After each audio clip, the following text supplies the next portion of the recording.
maybe. The following radio program you're about to listen to is provided to you, the listener, by Inked Geek Studios. Get this and other great shows at inkedgeekstudios.com. Come on, son. Mind of a Geek is brought to you by the new Mind of a Geek t-shirt. this one's Get fun. yours today at tiny.cc/igswag.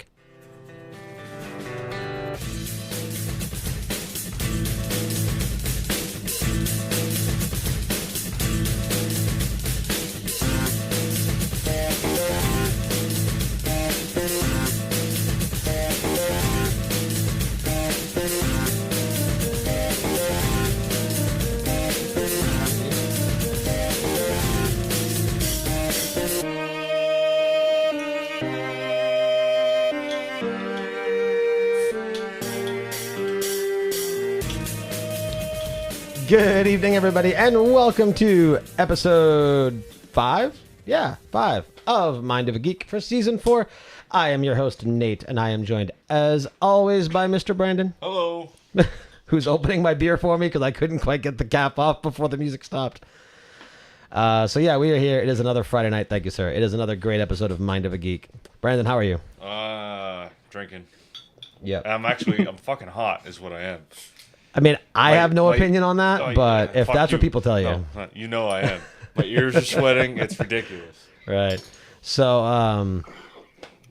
no, we are here. Hello to the live chat room, who most have been sticking out with us for the past hour and a half or so. So you guys totally rock. And hello, podcast listeners and subscribers and the like, no matter what platform you are on. That's kind of like my passive aggressive way of saying if you don't use iTunes. So our guest this evening, we've chatted with him a little bit. He's been in the chat room hanging out for All Geeked Up, so he seems like he's a lot of fun. And I am excited to chat with him more. It is Josh from the Hexes Bows podcast. Josh, welcome to the show. It's Joey. Joey.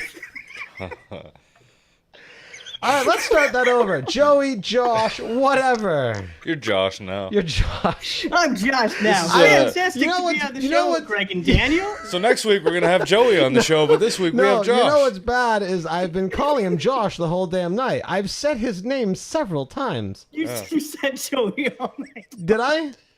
Yes. Just come back next week as Joey, and we'll be Why like, do I "Wow, you have- guys look the same. What the fuck?" Wait, why didn't you? twin, man. Why didn't you correct me in the chat? You said Joey. Okay, so I was saying it right all night. Nate, who are you thinking about? I don't know who's Josh. The real gnome dick, I guess. The real gnome dick. Yeah, you are The true thinking gnome about the dick. gnome See, dick. Josh has a small dick, so gnome dick. It just kind of. I don't want to know. I don't want to know any more about it. All right. I'm like Jay from. That Parks has and Rec. legitimately never happened before. 50 episodes, and that's never happened. 53. Well, I am honored to be the first. You're the first fuck up. Congratulations. So, Josh, how are you? Well, Josh is doing fine. Fucking Josh is great. What's funny is I got the last name down because it's so unique that I'm not gonna forget that one. But like, no, okay. Anyway, yeah, Joey. We're professionals. See, as Corey Super. says, I haven't called Corey by his real name once. No, you just try to say Captain Temerity every time. Yeah. Captain Taint Meridi. Anyway. So Oh. yeah, so Wow. that guy from Hexes and Bows, he's So, here. do you remember how we said in the last show, if you were watching live, we get all of our bullshit out in this show so we can be on the rails for the next show? What are we, how far into this show are we? So somebody Like 3 minutes? somebody forgot to finish the rails. It wasn't my Man. fault. You know why? It's because I said I was hot and you got all fucking hot and bothered. I did, man. Thought about some guy named Josh. I don't know. Okay, I just have to say that if you're listening to the audio version of this show, I mean, that's cool and I hope you enjoy it. But if you are not watching the video, whether it's live or whether you're watching it on YouTube, the way that Joey Josh is miming what we're doing while we're talking is like I just want him on every week just being like for the visually impaired. All right, so Now we're gonna have, you know what's even worse? we're gonna have I four have the boxes name now. right I fucking know, I there see it. in front of me on the show notes. Joey Josh, my new favorite Joey- kid. I love. Oh my gosh. Can I segue into this? Sure, go ahead. So, Take it over. literally, I'm like failing. maybe a month ago, I think is when they came. I saw New Kids on the Block perform, and it was the most amazing show I've ever seen.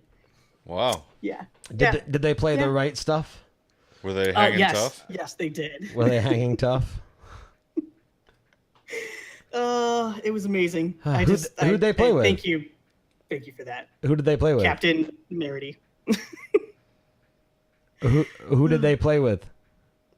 Well, they were supposed to play with Paula Abdul, but she got Jesus. hurt, so she couldn't play. She- and then she also ran out of drugs. Boys to Men. Was the animated cat there? The animated cat. Well, if Abdul wasn't there, then Maybe he was there waiting. Right, You know, so yeah. he had to go on alone. Nate Nate was there. He kept calling them New Edition all the time. For fuck's Oh my sake, God. seriously? Come on now. No, but no, I that's don't. funny. But no, New Kids on the Block and Boys to Men would be a really cool like throwback show to see. It was. I was probably the youngest person I there. bet. I actually saw it with my mom. You're probably one of the only person of your age group that gives a shit about that show. Yeah, probably. So- But it was awesome. Boys to Men were just phenomenal. They're incredibly talented. They look really good for their age, and they performed far better than I could do anything physically. I mean, it was just impressive. Apparently- Don't they? Don't they sing "I'll Make Love to You"? Yes. Did you yes, sing they did. along to that with your mom? Yeah. Wow. Yeah. Wow. The whole stadium sang. It was just one giant Boys to Men orgy. What a gushy moment. Yeah. Those interracial relationships are strong, man. I guess. Boys to Men and New Kids on the Block. You got like some 5-on-5 action going on there. No, my brother and his fiance, fairly recently, I think it was just a couple months ago, they went down to a concert. It was either in Massachusetts, because we live in Maine, so it was either Massachusetts or maybe it was like Connecticut or somewhere. But anyway, not Morton. What was it? Who was it? Shut up.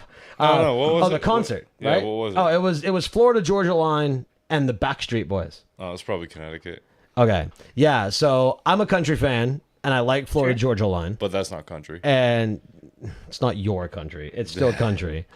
But yeah, so Florida, and then Backstreet Boys. Like, man, it would be so cool to see, because I mean, whatever. I enjoyed some of their music. I never saw them in concert, but it would be cool to see like everybody performed live. Yeah. Yeah. Oh man. Like, that would actually be really neat to see. What? Would it be cool to see everybody performed live? The song "Everybody." Okay.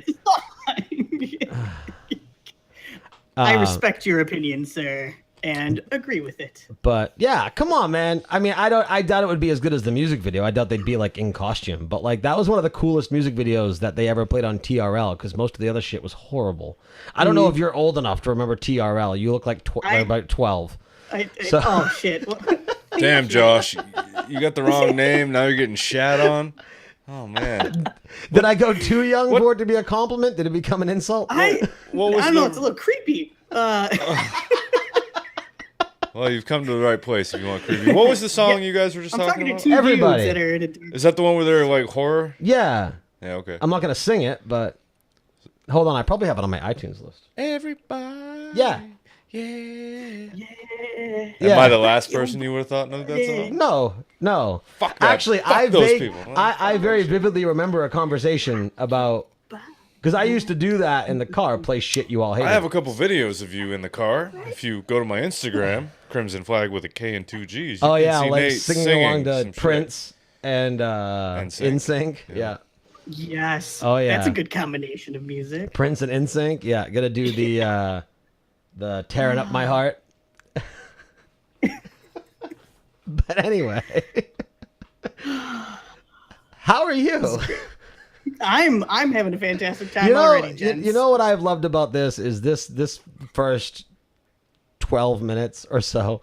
This is like the embodiment of what this show is about. Just get on here and fuck off and have a good time. That's good. Josh, I'm glad to have you here. I'm All gonna right. go like to my wife now and not respond to Joey until she figures out my new name is Josh. You'd be like, I was on this cool podcast and they started calling me Josh. I kind of like that name better.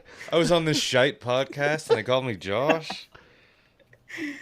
Then we talked about the Backstreet Boys and NSYNC, and And besides, I have no I sang "I'll problem. Make Love to You" with my mom. I have absolutely, Just call me Josh, okay? Josh is his new secret identity. But no, I have absolutely no problem claiming a liking. There's no of problem calling you Josh. the Backstreet Boys and NSYNC because, like, what is it? Brian Ibbett. No, it's no secret he loves the Spice Girls. And Oh my gosh! Are you kidding me? That's my jam. I will gladly admit to liking Backstreet Boys and NSYNC over Spice Girls. Uh-oh, I insulted Josh. Josh is a bit insulted, sir. No, it's it's all right. It's fine. You Not totally- everybody can handle the spice. No, It's okay. keep it in Dune. Yeah. So no, you totally need a D&D character named Josh now. Just it doesn't even fit in the world. I mean, Josh is just such a un-D&D name that it needs to happen. What about Brittany and Well, Christina? Is make that it all a- this show is going to be about tonight? Is like 90s shitty pop music? Brittany, yeah. Christina, no. Genie in a bottle can go fuck off a cliff. But yeah, Whoa, baby, one more time. boy. Knee-high socks and a schoolgirl outfit when I was a teenager. Fucking right. I'm surprised you're not Mandy Moore. No, for me, a lot of it was whatever was on TRL. I mean, we've talked about my music shortcomings for a while and about how I never listened to a Who song before Rock Band. So like we've talked about my music shortcomings for a while. So, but yeah, no man, it was all Korn, Limp Bizkit, Linkin Park, and whatever pop music was there because Korn, Limp Bizkit, and Linkin Park were the only non-pop music bands or artists that were able to even break the top 5 of TRL. Yeah. So everyone knew what they were. It was always, you had Follow the Leader songs from Freak on a Leash to Got the Life and everything else like that. But in all fairness, though, they actually were very creative with their music videos. Oh, they had very were. artistically interesting videos. Korn's videos were awesome, and they were doing like the bullet cam chasing and things like that. The Freak on a Leash video was one of the coolest videos of that generation. Yeah. No, I agree. Hands and then down, you man. get Limp Bizkit. That was a good video. Limp Bizkit who comes out and just puts the hat backwards. All you had in Limp Bizkit was Wes Borland. That was your creativity. Yeah. Yeah. Yeah, Well, absolutely. yeah, and you saw that there was that album that they came out with, Christ, probably over a decade ago by now, but it was trying to be their comeback, but it was when Fred kicked Wes out of the band, and the whole album is garbage. So, Well, to be fair, I mean, Limp Bizkit was garbage. I would say as a whole, they were more We just negative. didn't know it because we were in the midst of our teen angst. But Well, really, well, no, and really, they're garbage. Just and go like- back and try it, and it just well, doesn't again, work out for me. it depends on the song. So, like break stuff, while break stuff is fun, and surely it would be fun to listen to live in a mosh pit, it is a very angsty song. Like, unless you're angry, there's no reason to listen to it. Right. But, like, their cover of Faith is still incredible. Their End Together Now that they do with Snoop Dogg is really good. Their cover... They're in together now. The remix with the Neptunes is great. I've never heard that. Faith is still just a cover, but it holds weight for me for nostalgia because we saw that live. Right. And break stuff also nostalgic because I like to Right. ride around with that loud. Like, Behind Blue Eyes, their cover of that was good. yeah, but I'll take the Who version. Now let me just segue into Blink and talk about Take Off Your Pants and Jacket and how we want to fuck a dog in the ass really loud at the mall. That's a song that holds up. You left very important verbs and adjectives out of that sentence. On purpose, yeah. We want to fuck a dog in the ass loud at the mall. Does anybody else in the chat or does Joey? I almost accidentally said Josh again. Joey, do you know what I will literally just respond to either. Just. Did hit we you. not It's drive fine. around Okay. the mall parking lot at like 2 miles an hour in the neon right? with the windows down and the system up, fucking a dog in the ass? I like pirates. Wanna fuck a dog in the ass. He wants to fuck a dog in the ass. He I wants wanna to fuck a dog dog. in the ass. Yeah, aren't you glad you came on the show? I am, man. This is anything 90s nostalgia. I am so game on for. When people start talking about take off your pants and jacket, Josh gets excited. He literally starts taking off his pants. Luckily, that's not offensive Again, to but Joey. back to creativity, right? Yeah, Joey doesn't give a shit. Back to creativity, though. Again, something that you don't see much in modern music. Like how creative. Like even on the album, you had an airplane, a pair of pants, and a sports jacket. So it was take off your pants and jacket. But again, it's just the creativity in the wordplay. Blink was always really good at that. Again, there's another band that I don't know what the hell they're doing these days. I know they tried to retour again, but like when you talk about the Dude Ranch album with Damn It, and then into Enema of the State. Now again, that's when they started to go pop. But there was so many great things there as far as What's My Age Again and All the Small Things, and then you had that secret unspoken rivalry between like the boy bands and the pop punk bands. So you had, I don't remember the name of the song that the video came after, but you had that 98 Degrees song where it was them on the beach. And then you had Blink-182 with All the Small Things, which was making fun of that. Like the music video mimicked that video. So there was always the parody back and forth, which was really cool. With the Offspring come out and play. Yeah, so Offspring, again, there's another great one. The Smash album, Ixnay on the Hombre. All right, out of curiosity, how just so I know some music generation context here, how old are you? I'm 30. Are so you? Everything you say, I feel like we would have gone to high school together. Okay, yeah, I'm 33, so yeah, we're right in that ballpark. But yeah, no, so there's certainly a lot of that. I mean, you're not going to get, it's almost like the 90s with wrestling. And maybe it's just because it was our era, so it's like you said, nostalgia, but like the same way with wrestling, we don't feel like there'll ever be another Attitude Era. It almost doesn't feel like there's ever going to be another music generation like the 90s. But to that point, it's weird. My younger brothers, everybody goes through like the Nirvana phase, right? Right. So, I mean, never mind new music, never mind new wrestlers. You're never going to get anything as iconic as what you've had in the past. So I don't know. I don't really listen to pop, and I don't listen to what's on the radio now. Most of the music I find is indie and stuff you've never heard of. But I don't think anything that you would hear in the mainstream stacks up to anything that you've heard on the radio a decade or two ago. For anybody. I think that the younger generation still goes through the angsty Nirvana period. They're going to find the Offspring. They're going to find all that shit. It's just bound to happen. I mean, how can you miss out on that? It's because there's nothing quite like it. Exactly. So I want to fuck a dog in the ass. it's cool to hate. Yeah, no, it works, man. Offspring was it one of my first like rock concerts was Offspring and Lit. And I remember they brought out Oh my gosh, that's awesome. They brought out the back. They brought What a out, great show. It was an amazing show. And they brought out Backstreet Boys stand-up cardboard cutouts, and then they beat them with baseball bats. Yeah, it was a good time. No, I'll never forget that because I got a T-shirt from there. And again, this was like freshman year of high school. No, it would have been before that. This was like 8th grade. And I went and I got the Offspring T-shirt that had the guy in the car with the pistol in the front, and it was for the Bad Habit song. So on the back of the shirt it said "Stupid, dumb shit, goddamn motherfucker," and my grandmother threw it out. I wore the Tool shirt that looked like a phallus. Yeah, And the penis wrench. They made me take it off at school. Yeah, Bullshit. Dan, who was the one that always was he was always in the Tool shirts, tall, long hair. Dan Jensen. I don't know. Whatever. He had a sister named Jess. I don't remember. Whatever. So yeah, no, the Tool shirts are great. Then they had the one with the one. It was meant to look like they were blowing themselves. The autoerotica. I Yeah. had that shirt too. Yeah. But that one people didn't seem to get because I wore that all through high school and no one said anything. Yeah. So when Hot Topic released the X year anniversary of that shirt, the one with the penis wrench, I wore that to work. I didn't know they did that. I would That's have bought that awesome, again. dude. Yeah. This was, I mean, what was it? 20-year anniversary, probably. I don't know. How old's that X album? would have been 10. Huh? X is 10. No. I was saying X as in like algebraic X, whatever the anniversary was. No. I I didn't don't know. Yeah, I didn't mean I don't like know the when that X. album came out. Yeah.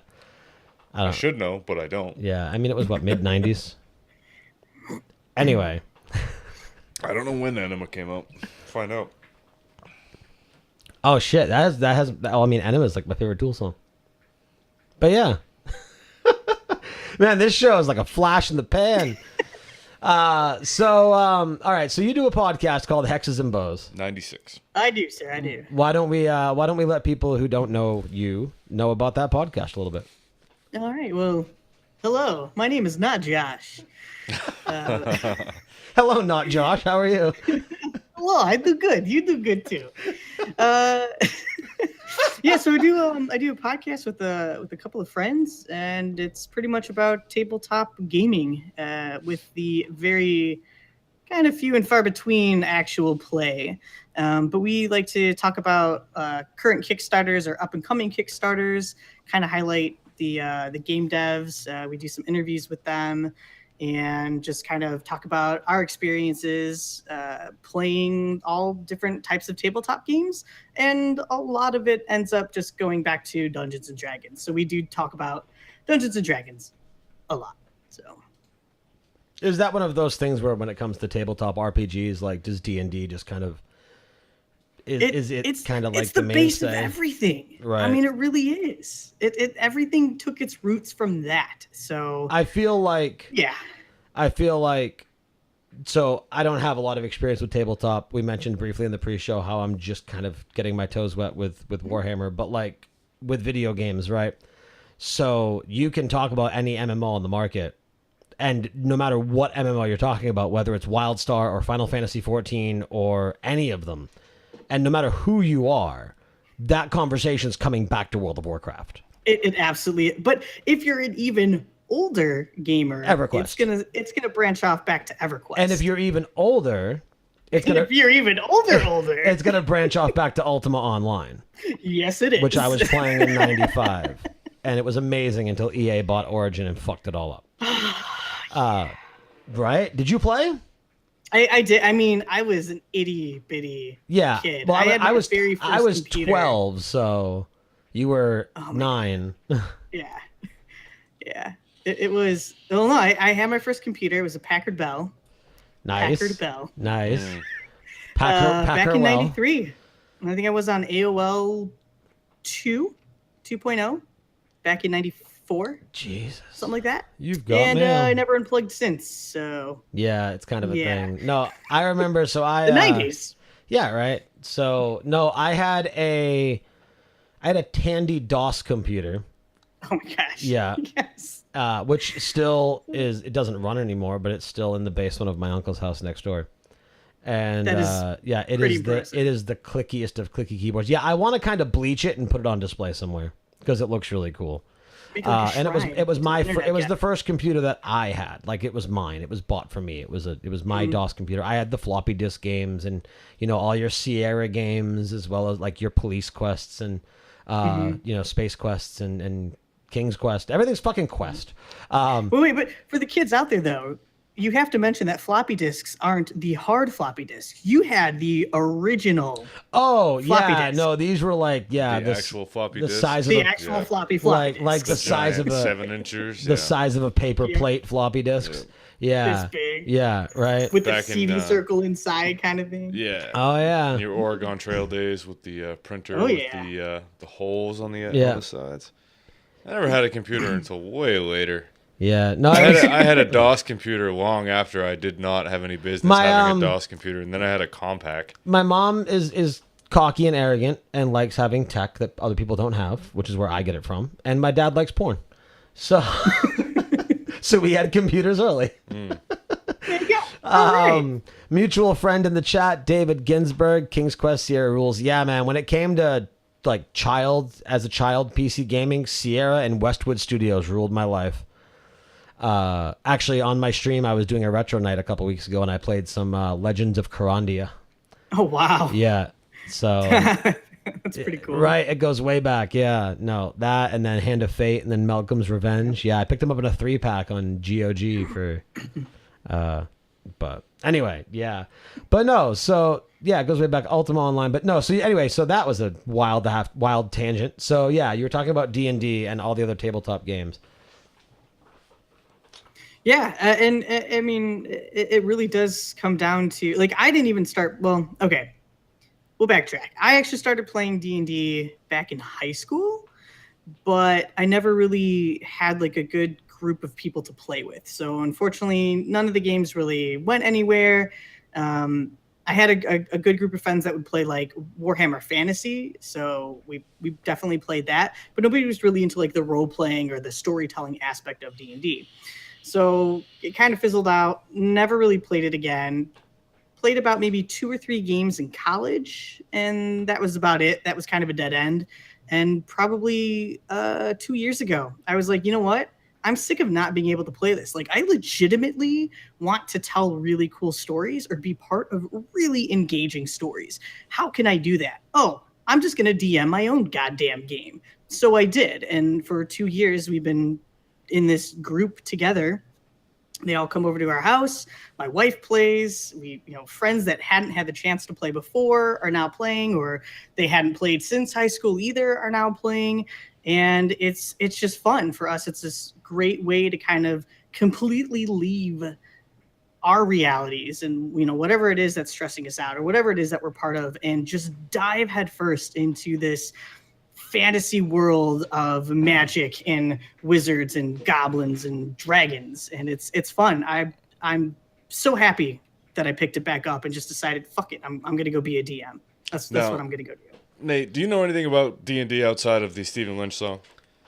I mean, outside of the Stephen Lynch song. I've always wanted to play D&D, but outside of the Stephen Lynch song. Outside of the Stephen Lynch song and all experience. of the highly accurate, very well articulated D&D knowledge that they portray on Big Bang Theory. Right. I listened to a little bit of We're waiting for that. There's a couple podcasts I listen to where they play D&D. No, I mean, I get the premise of it. Like, Right. But my question is, as DM, are you writing these stories, or where are they coming from? Are you creating the entire tale? Wizards of the Coast creates these stories for you. There's a bunch of different universes that have been created that you could play in. One of my particular favorites is the Forgotten Realms. I grew up reading those fantasy books, all about like Drizzt Do'Urden and, dark elves and stuff like that. And it was just, for me, it was just really exciting and really interesting to read. So they cater these stories that are kind of, they're campaigns that are already created, and you can just kind of pop open the book and go ahead and play, and they kind of give you the whole script of, where you need to guide your players through. Do you get to put your own spin on that? You absolutely can, or you can just not even touch it and make your own stuff. So what we did for when we first started, I had never DM'd before, obviously, and I grabbed the D&D 5th edition starter kit, and we kind of just went through that, kind of did it through the script so we could all learn the rules and how to play. And then once we kind of completed that, we were like, all right, this is all my story now. So I write stuff probably maybe once or twice a week just to even prepare for the next campaign. But it could take hours just to write your own story and just to try to keep your players engaged and to then be prepared for them to not touch anything that you had prepared whatsoever. Yeah, that's kind of how I thought that might go. You put a lot of time into that, and then it's all for nothing because it goes in a totally separate direction. It's not all for nothing because it's great fodder for, so let's say like I wanted them to go left and instead they go right. Well, maybe they'll just circle around back to where I had wanted them to go originally. As DM, don't you get to make them do that anyway? I do that. But yeah. So, or 2 years from now, it's something that I can bring back up because now they're going back to this village that they kind of bypassed before, and there's still this story arc that's going on in this village, and now they have something to do there. See, now I think that just like my thought process just totally went off. So I'm thinking like, so you're writing these stories and creating these what are essentially, for people who don't play tabletop, they're essentially NPCs. Who have like the people in the village that have their own story that you wrote. Like they are the NPCs in the village in The Witcher that you walk by and don't fuck with. So yeah. And they all have lives and stories to tell. And if you want to engage with them, you can. Or if you're not the group that cares to engage in them, you don't have to. Right. You just have to understand the type of group that you're playing with and hopefully cater your stories to them. That sounds like it's a lot of fun. Do you get to create, outside of the guidebooks or whatever, do you get to create whatever world you want? And then like D&D isn't like a set game, like it's an idea of a game, so you can have it be in any kind of existence that you want. Say if I wanted to play in Midworld, like the world of the Dark Tower from Stephen King, could I do that and have that be a D&D game?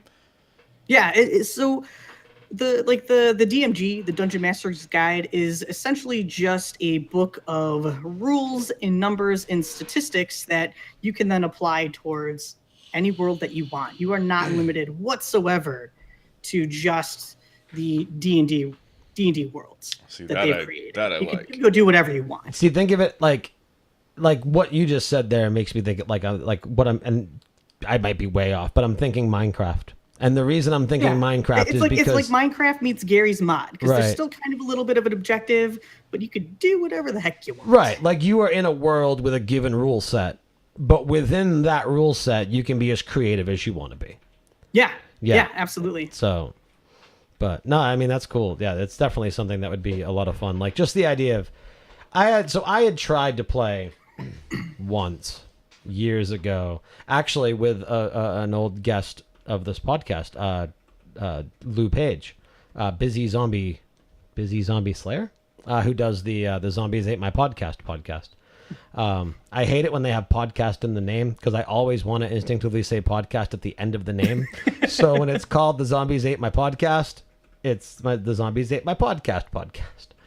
But anyway, so I had played. It was like me, him, Reno Levesque, and Oh, Reno. yeah, and Did you see that whole thing I with Reno? did, I Oh did. boy. And Wasn't my mother pissed? Oh, she was, and Alan Yates.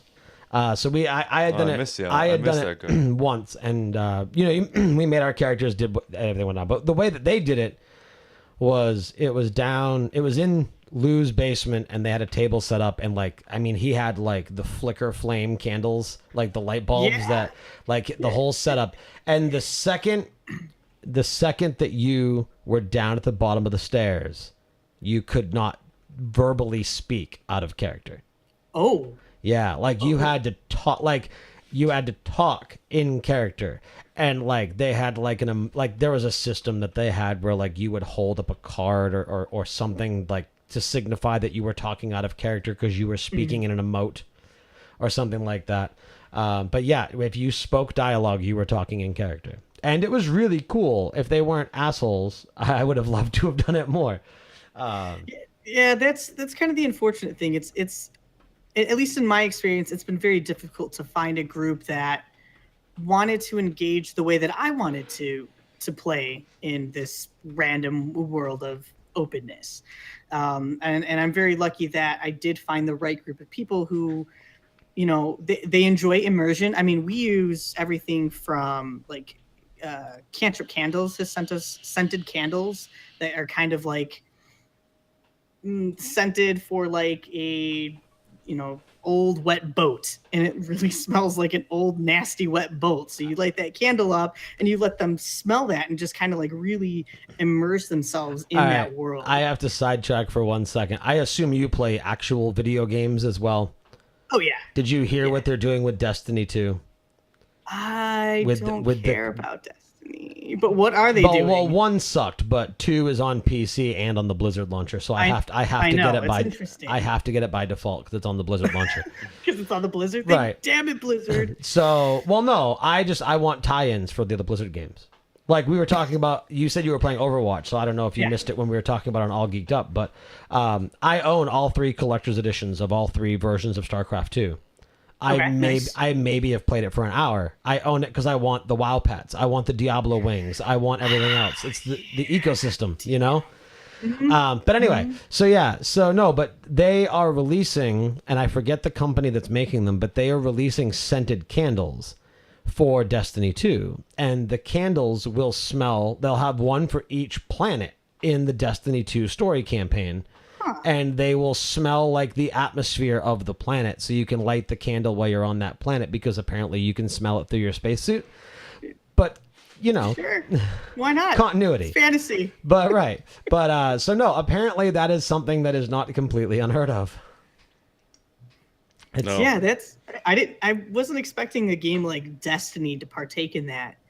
But yeah, I like immersion candles are definitely a thing. I mean, you can go on Etsy and find I'm literally all sorts of scented I'm candles. on Etsy right now. There's a shop on Etsy called Grim Sweetness, and they do candles based off characters and books in general. Yeah. So I had suggested to them that they do some characters from the Dark that's Tower. what that was that you sent me. Yeah. Okay. I told them to do the Crimson King because he lives atop the Dark Tower amidst a field of roses. So they did a rose-scented candle called Crimson King.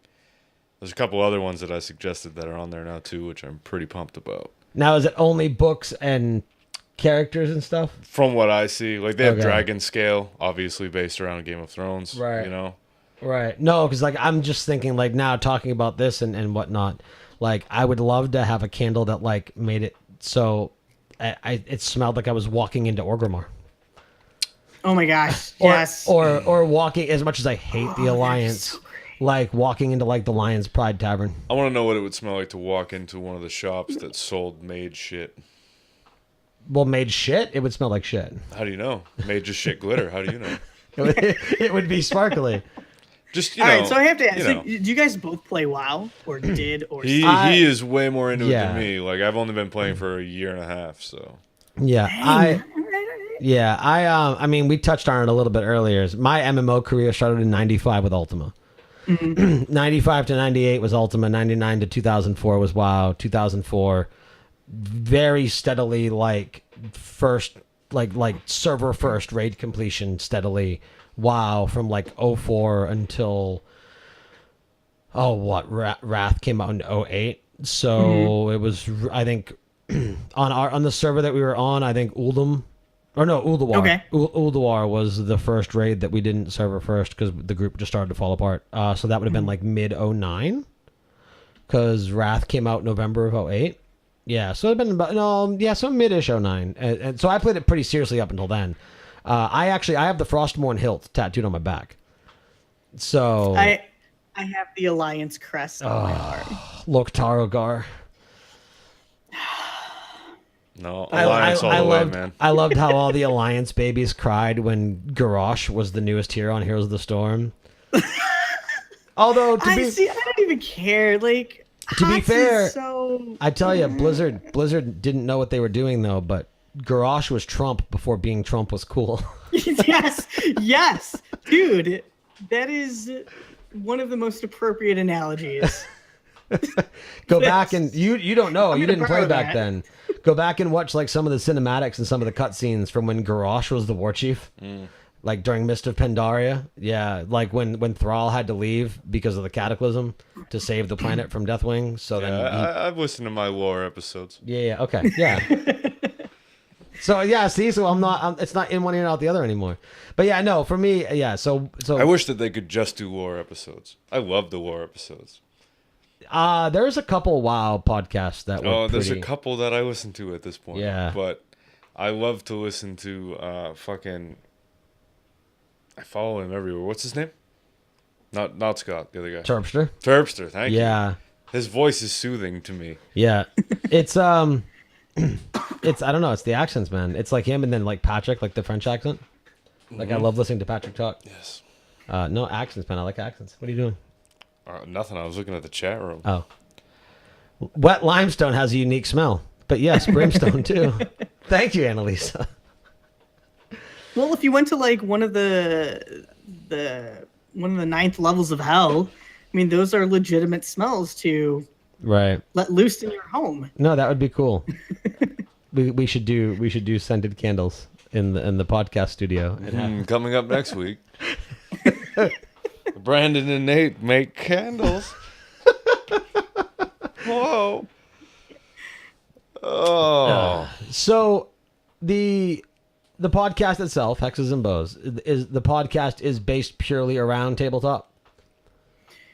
Yes, I do my Is any podcast my based purely around one thing? Just nobody tangent. us. yeah. The goal is to not hit tangents, but we usually end or somewhere right in the middle. It kind of skirts to Overwatch talk, Okay. and then the occasional like movie or other like video game that'll. So come it's out. it's like HBH, Hexes, Bows, and Hanzo. Yeah, whatevs. Hanzo's still good. A Hattori I'm just not Hanzo? good at him. I have when I do play, I am Reaper and Mercy, and actually thanks to this guy here, I have a Lego minifigure that's Reaper. No, nice. Yeah, That's it's cool. It's pretty fucking cool. So if you have you have Frostmourne on your back, right? I do. Yeah, right. I have the hilt. So does that mean I Which should get camera Shadowmourne? is that one? Oh, dude. Yeah, That's so I'll perfect. let you guys see it too. That's great. Yeah, it's got the jacket and everything. Oh, it's so edgy. Yeah, I'm my a plastic Zenyatta collectible main. things. I like to heal. So I don't play. I hate first person shooters. I should just start with that. I don't like those games. No, I'm They're with you, not man. story engaging games. I don't Give play me them. a third-person adventure, please. Yeah. See, that's my thing with Overwatch, I think, is because the people that I know that play it, like the group I was telling you about, none of them like first-person shooters. But they my love- wife has never played a first person But they shooter love in her Overwatch. life. And I think that's maybe where my disconnect is I love shooters. Like, other than last year, because it was a pile of shit, I get the new Call of Duty every year, and I will play free-for-all like no fucking tomorrow. Oh god. Yeah. Well, Overwatch is getting a death match. No, so- I know, which is kind of, and a brand new map for it, which is kind of cool too. So that'll be Yeah, exciting. I'm wondering how that will work. Chateau or whatever. I'm wondering how that will work with like the healers and stuff. I wonder if only because They won't. There's only select characters. well, that that's you'll be okay. able to So, play. okay, so, yeah, I haven't read much into it, but that's cool. No, I think that's good because, again, people like the game. There are people who love the story and watch like the little shorts and read the comics and all the back stuff that Blizzard puts out. People like making porn about it. Apparently, there's a huge Overwatch porn following. I mean, the newest character What's the was. website? I have no idea. Bullshit. I don't. I only know about it because Scott talks about it on TMS every other day. Really? Yeah. Oh, Tracer. Well, I mean, who was the newest character? Something Doomfist. I mean, how do you have a character called Doomfist and not make a porn about that? I mean, look. That's Doomfist was already in the lore Reaping the from the Doomfist? beginning. Right. It was already in the lore. Right. Yeah. See, I was at the BlizzCon that they unveiled it, BlizzCon 2014. So I was so in jealous. I was in the audience in the main hall watching the unveiling. So it was cool, and yeah, because his gauntlet was the gauntlet that they were trying to get in that opening cinematic, the reveal Right. cinematic. Yeah, that much I know. That's awesome, dude. I'm super jealous. Doug Stanhope. That's the comedian I was trying to think of. Beautiful. Doomfist is a Doug Stanhope joke. The whole walking into an adult bookstore and seeing a big rubber fist on the wall. Great American Challenge. 1995, big rubber fist. Just in time for Mother's Day. No, have you ever listened to Doug Stanhope? No. So Doug Stanhope, I mean he's good anyway, but he's a local guy. He's from Boston, and yeah, he has this bit about walking into it. He's like, everybody. He goes, I understand dildos. Nobody has 12 inches of dick to swing around and scare the kids. He's like, but do you ever have fist envy? Do you ever look at a guy with a bigger fist? And he's like, do you ever have both your fists in somebody and feel like it's not enough? So, thank you, Corey. Doug Stanhope's pretty to awesome. starbursting. So, yeah. Again, the mime. Again, he's like, what the fuck am I doing here? That's deadly.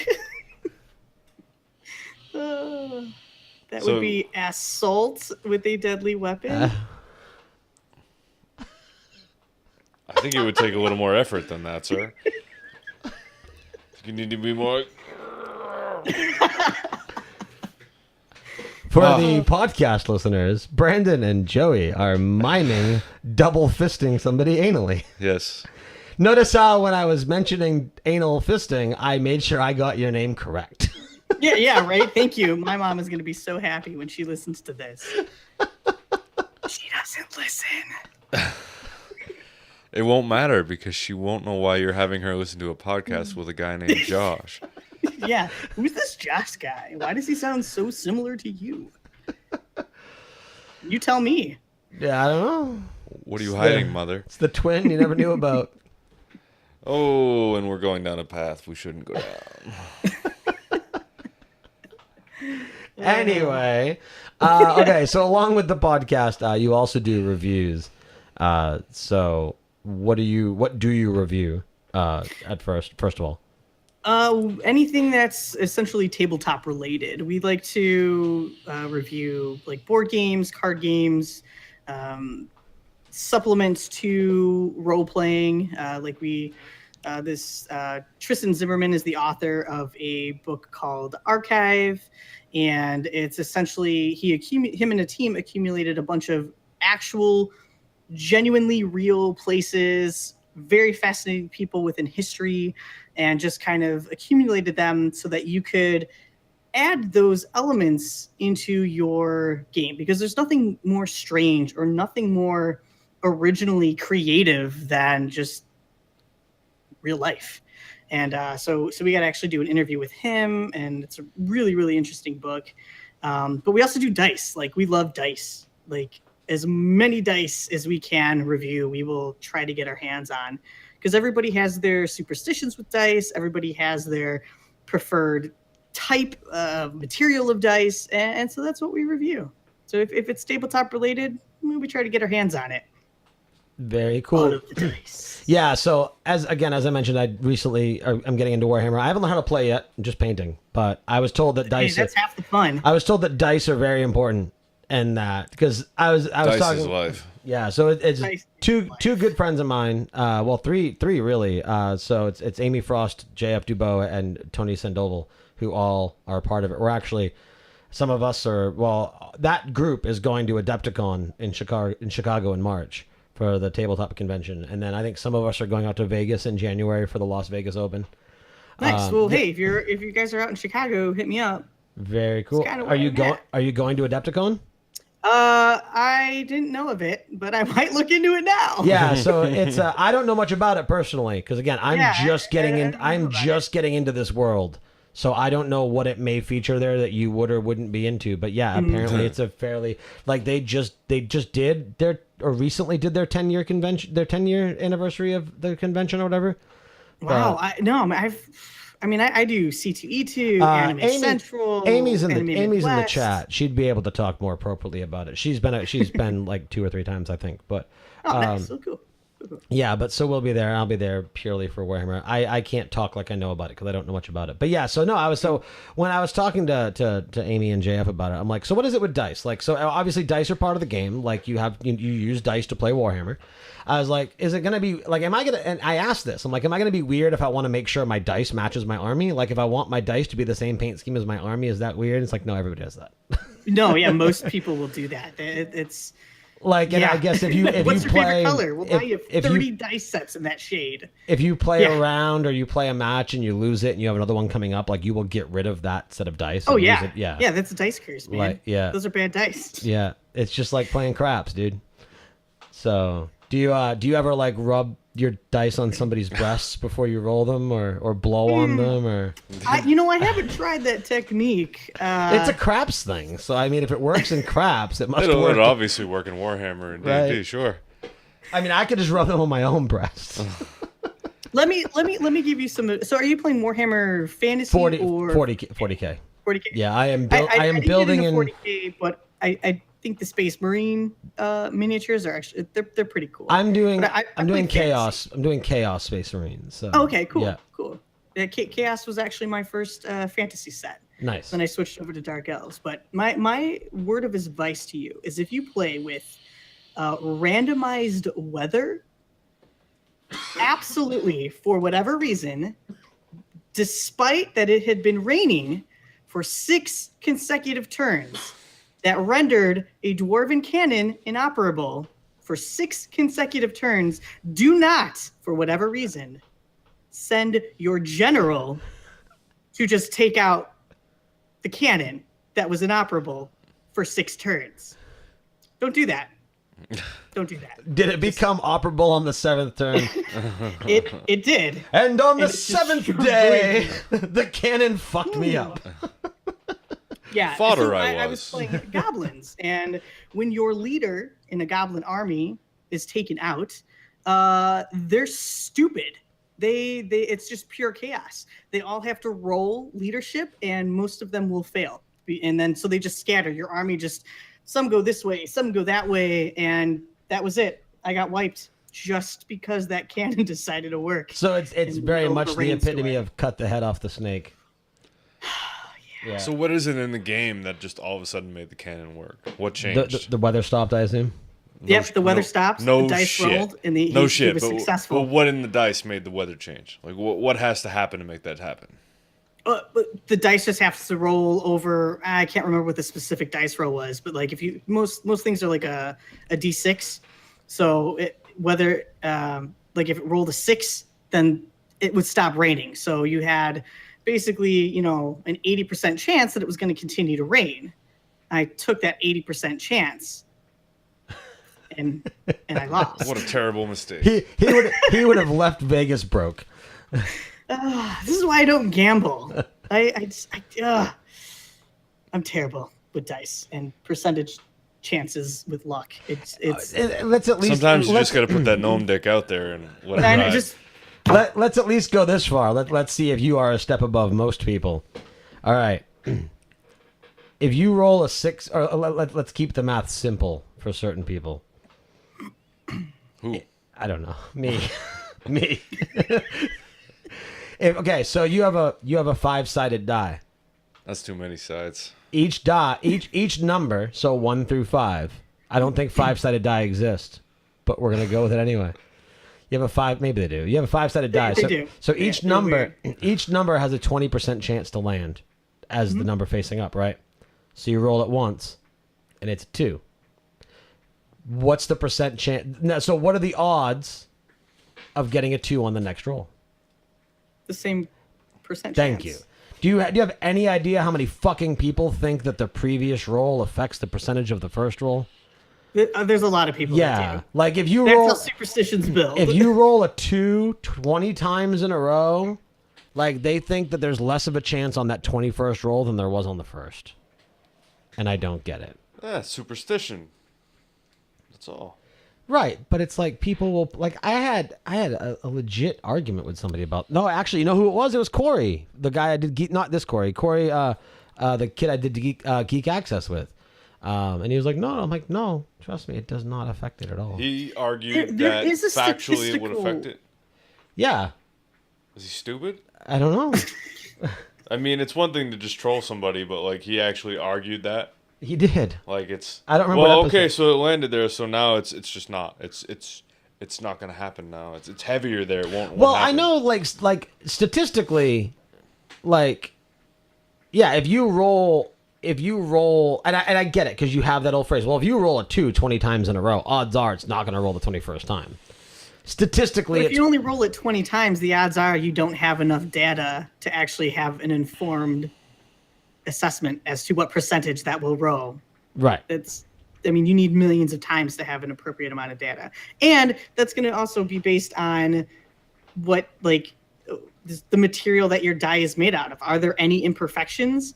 What is causing it to potentially roll? Well, for the sake constantly of that example, it is a pristine die that is properly weighted in every the world's possible way. most perfect die.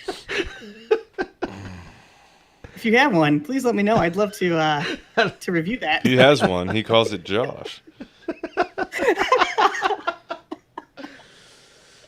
My 20-sided Josh. What? I feel bad for this Josh I guy don't know what to say anymore. Dude, fuck Josh, man. with my Doomfist. Reaping the Doomfist. Not while I'm vaping. Fuck.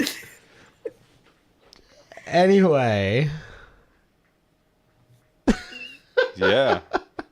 maybe So How do you even recover from that one? I don't know. So you also stream on Twitch. I do. I suppose I didn't have to ask if you actually play video games, but yeah. Yeah, so you stream on I Twitch. play Now you a lot mentioned you mentioned here in the show notes here Overwatch and Minecraft. I assume you play more than that. Yes, but I do mostly now just play Overwatch and Minecraft. I don't have a lot of time to invest to video games anymore. I actually just changed careers. I used to be a paramedic, so I kind of had all the time in the world, and now I work a 9 to 5, which is great. But I mean, give me Final Fantasy any day. I love just like story-based games. I need to get my hands on Persona 5 just because I know there's hours and hours upon hours of content to actually just explore and to engage with. And so I'm really interested in that game, but I haven't picked it up quite yet. All right, really quick, just because it's always a good time. What's your favorite Final Fantasy? 8. You know, I know your view on that. I know. No. I listened. Oh, did you? I did. Which Fucking drama. which I was like 11 years old. Yeah, it was fucking drama. It was perfect. No, you know what? Slow You as know, Ink's no, Meister. no. You know what? That's fine. 8 had the gunblade. 8 had Seifer. Seifer was cool. And most importantly, when we're talking about the 3 that came out, I guess 4 if you count tactics, but not really. The 3 proper. The most important thing about 8 being your pick is 8's not 9, and 9's a pile of shit. I can agree. Well, I don't know if I agree that it's a pile of shit. Compared to the other 2. Compared to the other 2, first off, it had the best CG. Well, okay, but you can't give it that because that's a time thing. What are we talking, like 90s? Wait. 9 came out after. We're talking like what, like 97 to 99? When was... Yeah, about. Because what was 10? 10 was like a 1, right? Or 2000? Yeah, 10 came out, I think, right when I was either going or in high school. Okay. I played a shit ton of Blitzball. Yeah, man. All those hours really and stacked up this quickly. is certainly something. You might have even heard this conversation on that episode, but like this is definitely something that's come up several times. Maybe not then because the online wasn't there. But with the Final Fantasy X remaster that came out a couple years ago, did they not totally miss the boat by not making an online multiplayer Blitzball standalone? So I thought the rumor was that they're actually making a standalone Blitzball game. I haven't heard that. That's what I've read, but I haven't seen those rumors circulating in the past couple of months. Yeah, so no, that would be cool, and I would like. It should be. It could be even an iOS app. Like I don't really care. I just want more Blitzball. But they've dropped the ball a little bit. Like they were supposed to be a lot of PSVR stuff for Final Fantasy 15, and they totally scrapped all that. Yep. We've got VR Final Fantasy Fishing. Too gimmicky. Have you used good VR? No, because I'm not rich. Okay, so I have an HTC Vive, and there's a level one, but like if you have a decent video card and the headset and you play the right games, like there is a level of VR that's beyond gimmicky. Like Resident Evil 7 in VR will scare the fucking shit out of you. Yes, it will. Like that game is as scary as everything. Like there are people who have legitimately broken PS4s because they jumped backwards and yanked their PS4 off the shelf because you're attached to the console. Yeah, I mean it's no different than people who shagged their TVs with the Wiimote the first time they did Wii bowling. Shagged their TVs? Shattered. Did I say shagged their TVs? Yeah, they shagged their TV fucking hard. I'm sure Nintendo was proud of that. But yeah, I don't think VR isn't going to be as big as, say, like a curved monitor or as like the higher resolution, but I do not think we're going to see it fall by the wayside like 3D because VR actually adds another level of experience that 3D... well, they're already making VR rooms. Right, exactly. Exactly. And actually, you know what? That is cool. And actually, you know what? And Corey is still in chat, and we won't get into it too much, but if you listen to Wednesday's episode of Else Nerds that Amy and I were on. Now I don't know what their production time is on that, so I don't know when the podcast episode goes up on the feed. But as far as the YouTube version of the live one, the main story on that show was we had talked about the Movie Pass thing, right? That's going on with Netflix and things like that, and they were like, "Well, what's your opinion?" And I was like, "It's 10 years too late. No one cares anymore." And there are certainly people who care, right? But I was saying, you know what? Give me a monthly fee. Okay, so Corey says it's at least on YouTube. Beatmaster was editing today, so it's give me a fee and let me watch it at home. But you know what? If you want to combine those two practices, give me a subscription service, give me a play schedule just like you do in a theater. Let me put on my Vive and let me sit in a virtual theater. And because I tell you, if you get the right visual setting on your Vive and you sit down in your chair, I mean, most gamers have at least a 5.1 headset, if not a 7.1. Because 7.1 headsets are fairly cheap these days. So you sit down with the headphones and the VR headset on, and you will feel like you're sitting in a theater watching on the big screen. Now, the resolution is not quite there. Like the pixelation in... the resolution's not there. No, the pixelation in the headsets, it's not quite up to snuff yet, but we're getting there. So when you... But that's a piece of technology that's clearly going to advance. Right. within the next 6 months, and then a year, and then 2 years. 5 years from now, VR is probably going to be one of the most standard pieces of equipment that people have on them. Now, I think what we're going to get to, and this is something that I would be excited to see. So I go to a lot. I mean, being in New England, there are a lot of old forts that they've turned into state parks. There's several in Maine. There's several in New Hampshire. There's several in Massachusetts. Now, if you if you meet the halfway point, right? You don't go full VR, but you go augmented reality with like the HoloLens or something like that, or maybe with what Google wanted to do with Google Glass. But if you go to the point where a lightweight, long battery life, wireless device that works as a pair of glasses can do augmented reality, it would be so cool to go to one of those forts and to be able to augment what was there 100 years ago, 200 years ago, things like that. And that's absolutely. where I think with this technology of either VR or augmented reality can really get into the educational space. Well, for VR, I mean, even with just using my phone in Google Cardboard, I can go to museums and see exhibits and paintings and monuments and things that I just don't have the time to go travel all the way across to Europe to go see some really cool. And that's awesome. Nat Geo already has a bunch of VR stuff out that you can, just watch. Undersea stuff is insanely cool to watch. And then if you have a good set of headphones on, it's insanely terrifying to listen to in the deep ocean. It's the stuff that nightmares are made of. I bet. Yeah, because Google has their Google Earth VR app too. So, right. No, it's there, and it's really cool. I mean, there was one, just like the tech demo that came with the Vive. I forget what they call it, but like you go through one of the portals. Like there's all these different things just to kind of make you accustomed to the controls. But there's one of these portals you go through that puts you on a mountaintop.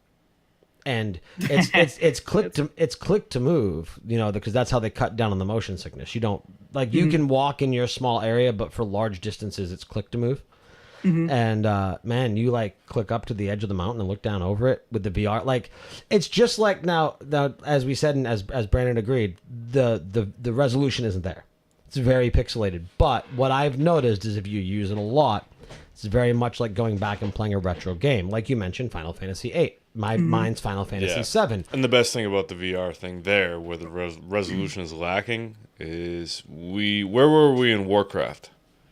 When we were at the hub, we had it set up like a scene from Warcraft. Do you remember? Oh no! It was you were elevating on a platform above the dark portal. See, now that was perfect, right? Because you expect to see what you see in that resolution, so that worked out really well. Yeah. But yeah, an elevated position like that.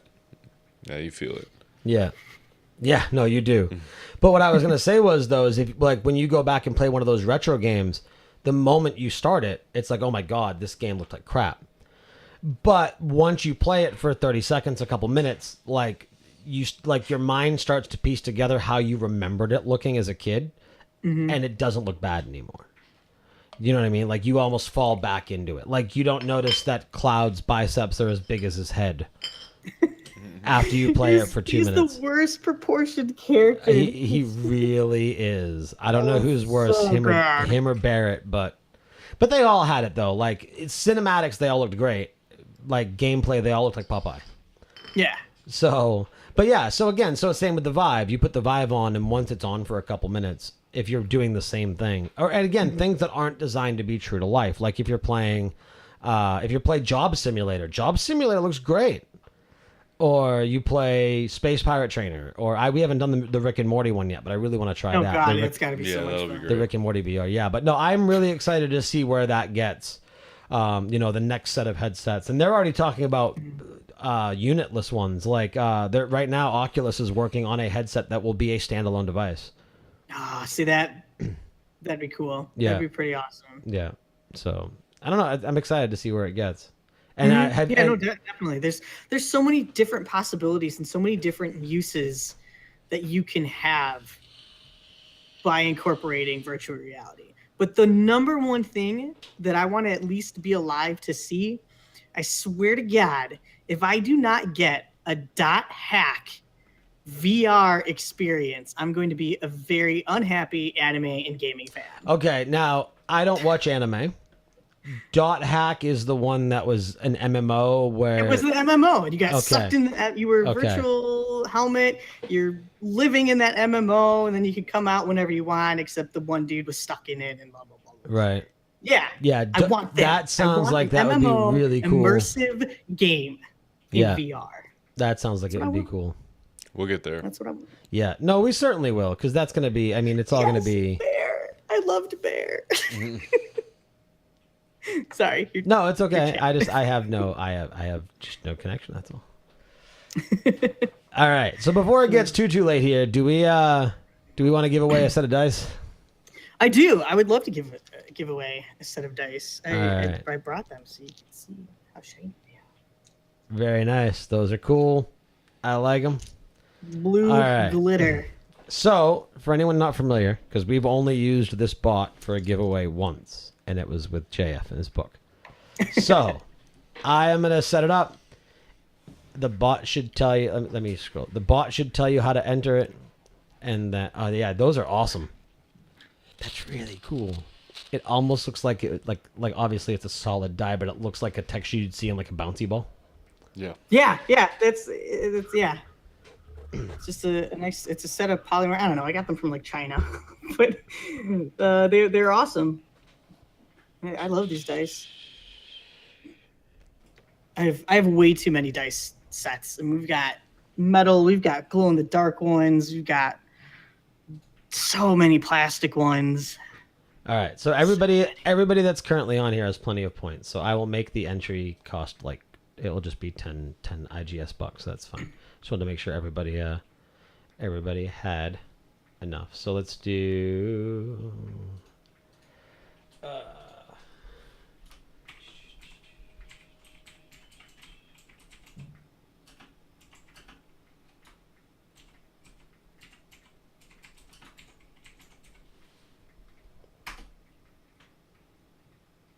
All right, there we go. So as the bot there says, type sparkle dice. Type exclamation point giveaway, just like David did right there. And there's no time frame on it. We'll just give people a chance to enter. So that way if people pop in and pop out, because there's been a couple people that have been back and forth. So give everybody a chance to enter, and then we'll make sure that we call it before the end of the show. But anyway, so yeah, so we covered everything on the form you sent in, but obviously, you're not a form.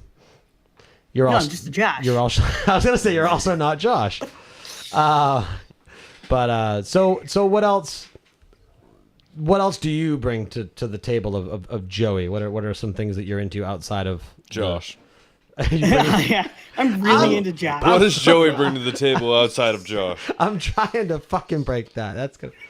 That's like legitimately a thing now. Thank you. I almost kind of wish we named the episode as opposed to just putting the name of the guest. Right. If you could like Just scratch it Josh. out, just Yeah. write Josh, but like do the strike out. Episode title, Just Joshin'. Yes. Wait, who the fuck's on the show again? Oh fuck. Yep. Well, I'll tell you, I'm hot.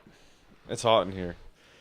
I'm pretty miserable at this point. It is pretty hot in here. I will be happy when summer's over. I can't wait. I cannot wait. Man, I feel bad because out here in Chicago, this is usually the worst time of the month. Because it's August. It's usually humid and gross, and we've had nothing but rain. Oh, and, it's raining like hell and here it's like right now. Yeah, that's- 70 degrees. that's out. part- It's Beautiful. pouring outside right now. That's part of the excessive mugginess is because it's really humid up here anyway, and when you add a storm to it, Yeah. it's horrible. I tell you, man, we flew out. I flew out for a convention in Utah, end of June, early July, and so it was hot, but man, it was dry, and it was more comfortable being there than being here. Like when they say it's a dry heat, like I had never been to a dry climate before. Yeah, I still want to experience that. So like when they say it's a dry heat, like that's nice. Yeah. Yes. There is When there you is a live in vast filth of humidity, and it's only 75 degrees outside, but you are just soaked. right. So Dry yeah. heat is amazing. No, it certainly is. Oh. It certainly is. So with the streaming, I know we talked about the games you were playing, and you mentioned Final Fantasy, and then we again sidetracked because it's what we do here. It's So with gamers. your streaming, are you streaming mostly Overwatch and Minecraft, or do you try and throw a variety? Like, are you kind of like a variety streamer where you try and do multiple things, or like when you play, do most people know what you're going to be playing? Most people know what I'm going to be playing. I started off just playing like World of Warcraft, and then I realized that nobody gave a shit watching me play World of Warcraft. Yeah, So unless it's you're like, all right, doing I'm like try something different. the newest raid, or if you're doing arena, nobody really cares. Yeah, no. And so it's just like, whatever.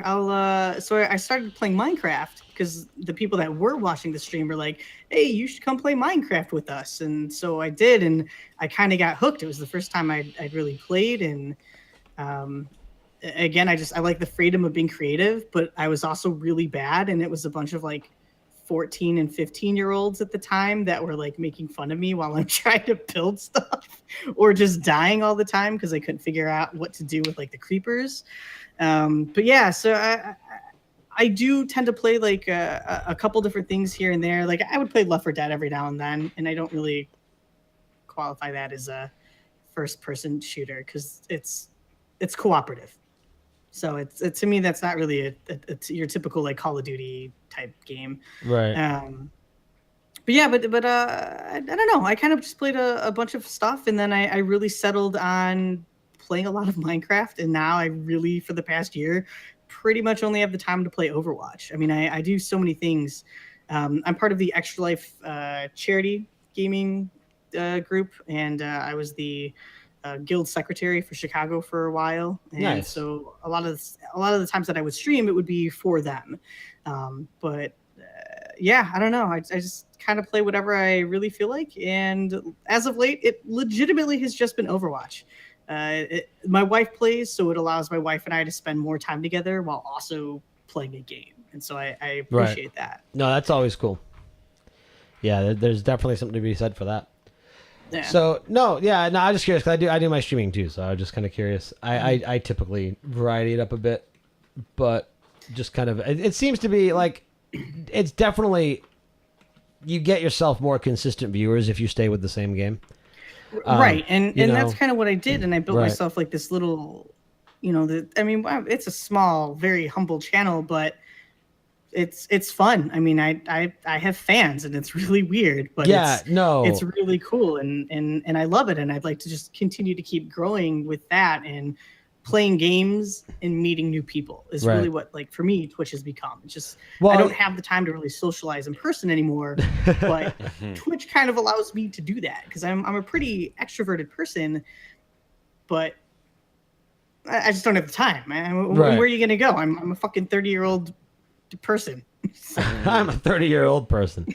No, where am I gonna go, man? I'm old as fuck now. Right. So. No, I totally get that, man. I've got 3 kids, so like I get it. Yeah. Where's your time go? Yeah, and I work till like 8:30 at night. So typically, like if my streaming happens, my streaming is either like 9 to 11:30 or like somewhere from like midnight till 2 or 3 in the morning.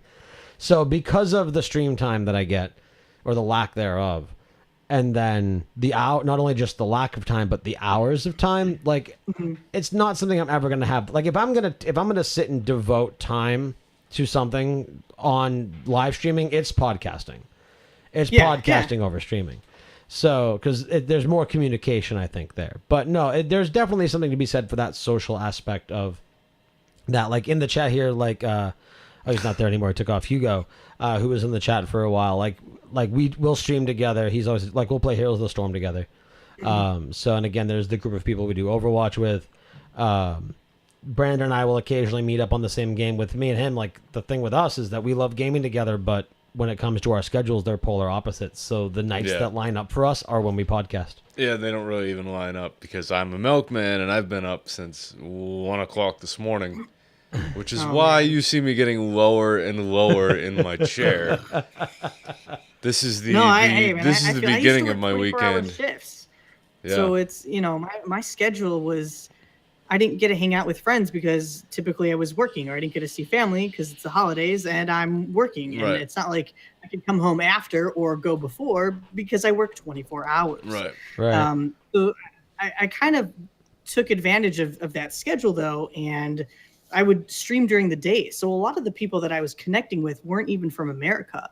I have a lot of friends from like Belgium, the Netherlands, France, the UK, all because I was streaming at like their prime time evening hour, and it was, noonish for me. So it was really cool to kind of cross that cultural boundary just because of streaming too. Like I started trying to like learn a little bit of like Danish and stuff like that, so I could kind of better communicate and whatnot. And I wish I would put that much initiative into my friend making, but I don't. I need to cultivate friendships. I will learn another language. No, I won't.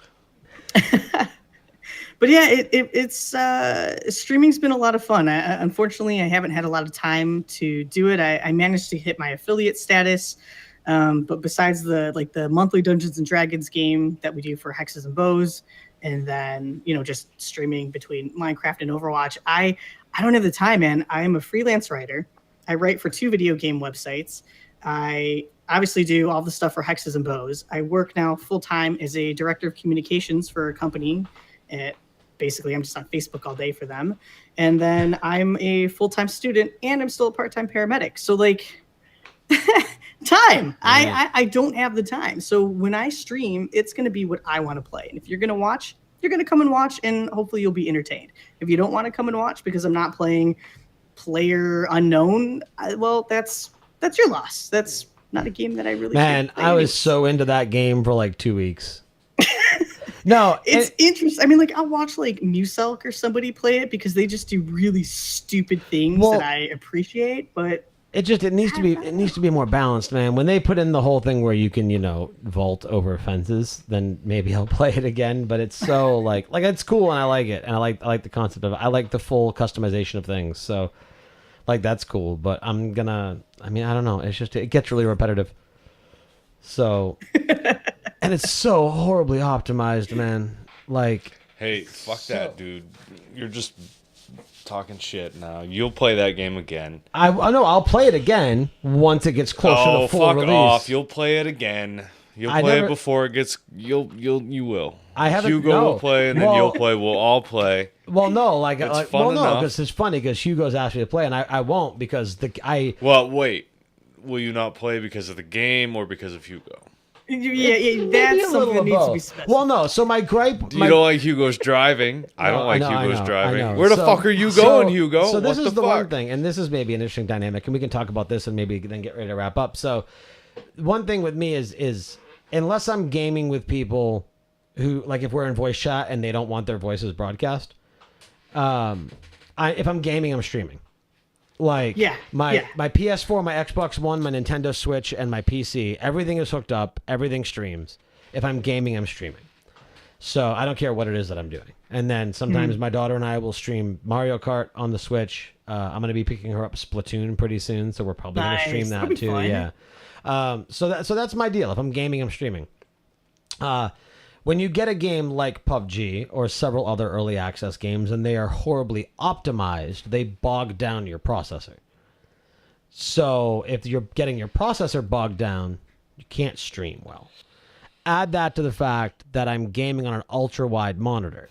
So not only is an unoptimized game eating up more of my CPU, I'm also generating like 1.5 times the amount of pixels because I have such an extra view on the ultra wide because it's 21.5 by 9 as opposed to 16 by 9. So you have the excess amount of pixels being produced, which is already hard enough to stream.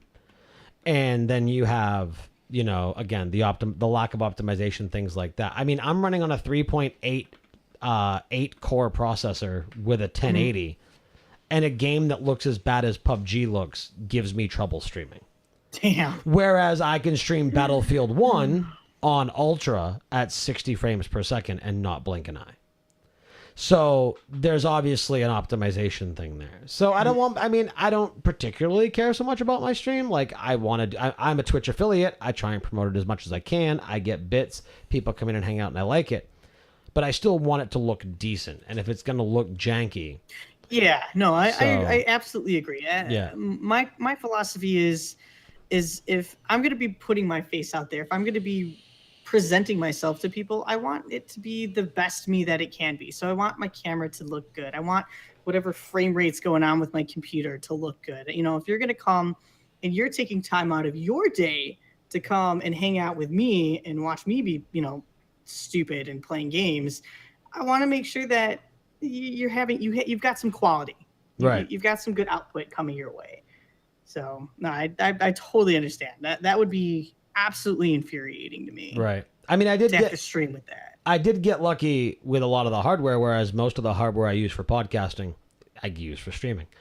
You know, so we've got the 1080p mics, we've got the studio microphones, like the mixer for all the little sound effects and things like that. So, and then it kind of goes back and forth. Like I picked up an Elgato Stream Deck for my game streaming. Which you got yours? Yeah. Oh yeah. Yeah, I love it. But I haven't optimized it yet because I haven't had the time. No, but I tell you, man, but it is awesome. Like where you so now you don't do Hexes live, right?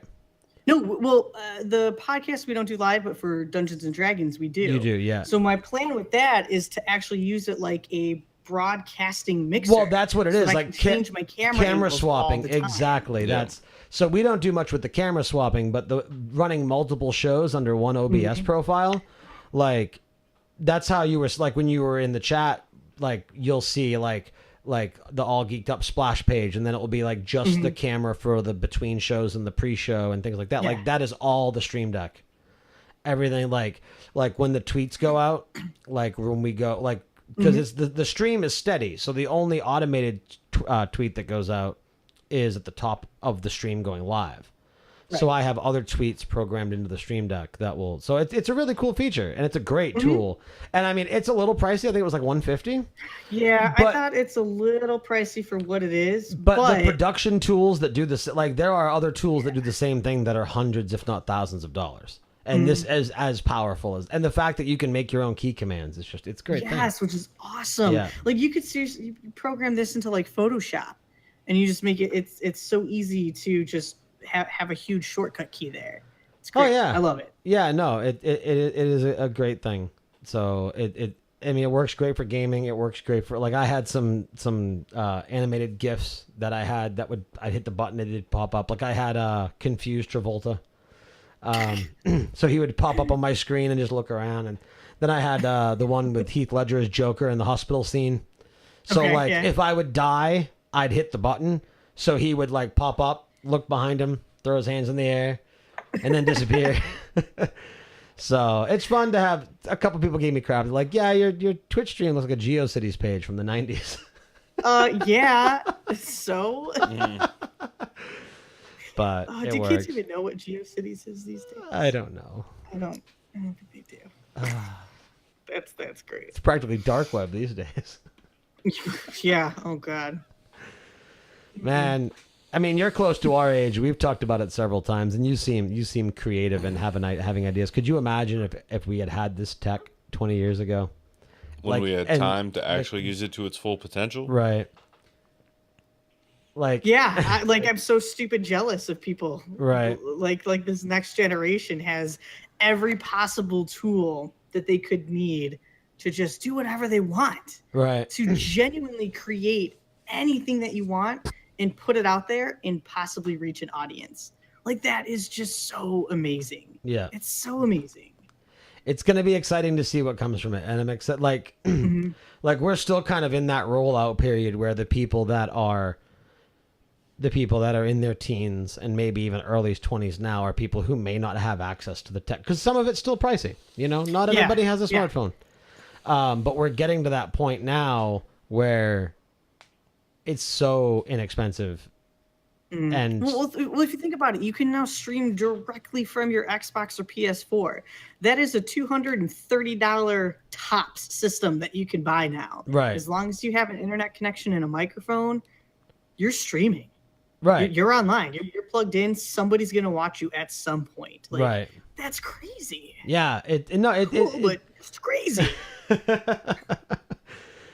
It's a cool world. And so really quick, I don't know. Do you read? Do you have time to read or listen to audiobooks? I I don't like listening to audiobooks because Okay. I'm usually multitasking. So when I do read, I enjoy it because I'm just completely unplugged. Okay. But I do. I read. So, that being said, since you are a content creator and a streamer, there is a book, and I am going to forget the name of it. It's by, have you ever heard of, do you read Cracked? Cracked.com? Sometimes if it pops up in my feed. So one of the main guys on there is David Wong. He wrote 2 books. John Dies at the End, and this book is full of spiders. Seriously, dude, don't touch it. Which is the sequel to John Dies at the End. 2 phenomenal books, and if you like weird, crazy stuff, read those anyway. Okay. But he has a newer book, and actually the audiobook is nice, but you said you don't like it. But the book is called Futuristic Violence and Fancy Suits.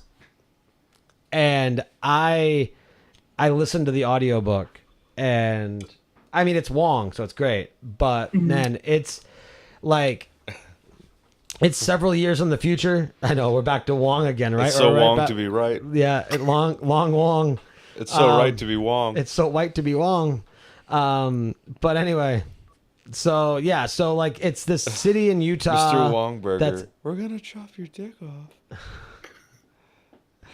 it's a city in Utah that's right out. It's in the middle of the addiction. desert. It's a brand new city. It's all massive futuristic crap. Like the entire city is owned and run by like millennials who are streaming on like what is dubbed Twitch in the book.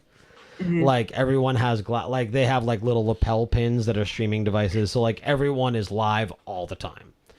And like the premise starts where like the main character is like there's a serial killer going after her and he's live streaming it. So he has an audience and like he's taking votes on how to kill her. And like, yeah, so that's not nearly the direction the rest of the book goes in. Sure. But yeah, so it's just, again, it's what do we do in a world where everybody is on all the time? Well, and at what point does it become an issue of how much privacy are we willing to sacrifice in order to be able to publicize our creation? And our creation is essentially ourselves. Yeah, I mean, anyone that knows me well enough knows that I think privacy is overrated. Know everything. If you're not doing anything illegal, why do you care? Yeah. You know, I'm on all the time. Everything I do gets updated for the most part to either Twitter or Foursquare or whatever the hell their new version of that is. Swarm. So do people use Foursquare still? Well, Foursquare is like their version. Foursquare, Swarm. The only useful part of Foursquare became Swarm. Yeah, Foursquare became Foursquare is like another version of Yelp now. Yeah. But Yeah, Swarm is their check-in. But even that, I mean, like that feature was integrated. Like you ever played either of the Watch Dogs games? Like that was one of the collect the 50 things. Like you check into all the locations. Like, so it's funny how all of that's being implemented. But no, so yeah, in a world where just everybody's on, like, I don't know, it's interesting. Now that's obviously that goes a little over the top, but it's still very cool. Like you never know if someone's doing something, because at that point you don't know if someone's doing something because they're being sincere or if they're doing something because they have an audience. Right. And they're, you know what I mean? So there's this whole other social dynamic that gets added to the situation. It's weird. Where's the line here? Like, you guys keep talking about streaming and being creators, but okay, so we're being creators right now, right? But if you're just streaming, playing a game, and people are watching, you're not necessarily creating anything. You're playing a game and talking and meeting people. And you had said earlier about the quality of your stream. Well, where's the line there? Aren't you playing a game to have fun? What does it matter who watches you play the game? Why do you care about the quality of the game and who's watching it? Wouldn't you want to play the game to have fun? Because at that point, you're not playing the game to have fun. You're playing the game to get people to watch you play the game. but The attention of it, or why what? can't you do both? You can, but why do you care so much about the quality? Wouldn't you want to care about the game that you paid for being fun more than it looking good to people watching you play? There are people out there who will buy the newest game, even if it's a game they don't want to play, because I promise you, because between League of Legends and PUBG, which are the But top what do you two, owe to these people that you need to make it look good for them? it's not that you owe it to them. It's It's what I want to put out. right. Whether it's Right. I'm not it's talking just about you, the- though. I'm talking about him. But He had said that he's not going to play it if it doesn't look good. But if he's having fun playing said game, say he is, why wouldn't he want to play it anyway? But you'd want to play at the best possible quality that If you you're were going to capable stream of it, doing. right. Right, but I stream all the time. I know you do. I'm just putting out a hypothetical here. Right. I guess it's because okay, so if I have so I have A and B, right? Let's say like for right now, one of the games I'm playing right now is Agents of Mayhem, which is really fun. Looks great in ultra wide, streams really well. If I have a lot of fun playing Agents of Mayhem, Yeah, but would you still play it if it didn't stream well? it's funny you say that because there was a couple optimization things that I had to tweak to get the frames to be stable on OBS. And until I got them tweaked, I was pissed that I bought it and wasn't going to be able to play it because I wasn't going to be able to stream it, and I wasn't going to sit here and play it if I wasn't streaming it because I would play something that I would stream. I don't know about that, man. I could have just refunded it. It's not that big of a deal. That's not my point. But the thing is, You're not going to play a game that's potentially good because you can't stream it? But because the thing is that because it's gotten to the point now where streaming it has become part of my enjoyment in playing it. Right? No, I disagree. So, well, no, for me. For you, sure, but I disagree. Well, that's fine. But so if I have two, I mean, if it's a game that I really like, let's say the new World of Warcraft expansion pack comes out, and something about that breaks it horrendously to where it can't be streamed, I'm still gonna play it. It's fucking WoW. But there are very few games that I care enough about to where if I can't stream them, if I can't play them and be able to stream them at a level of quality I'm comfortable with, there are other games that I also enjoy that I can stream at that quality.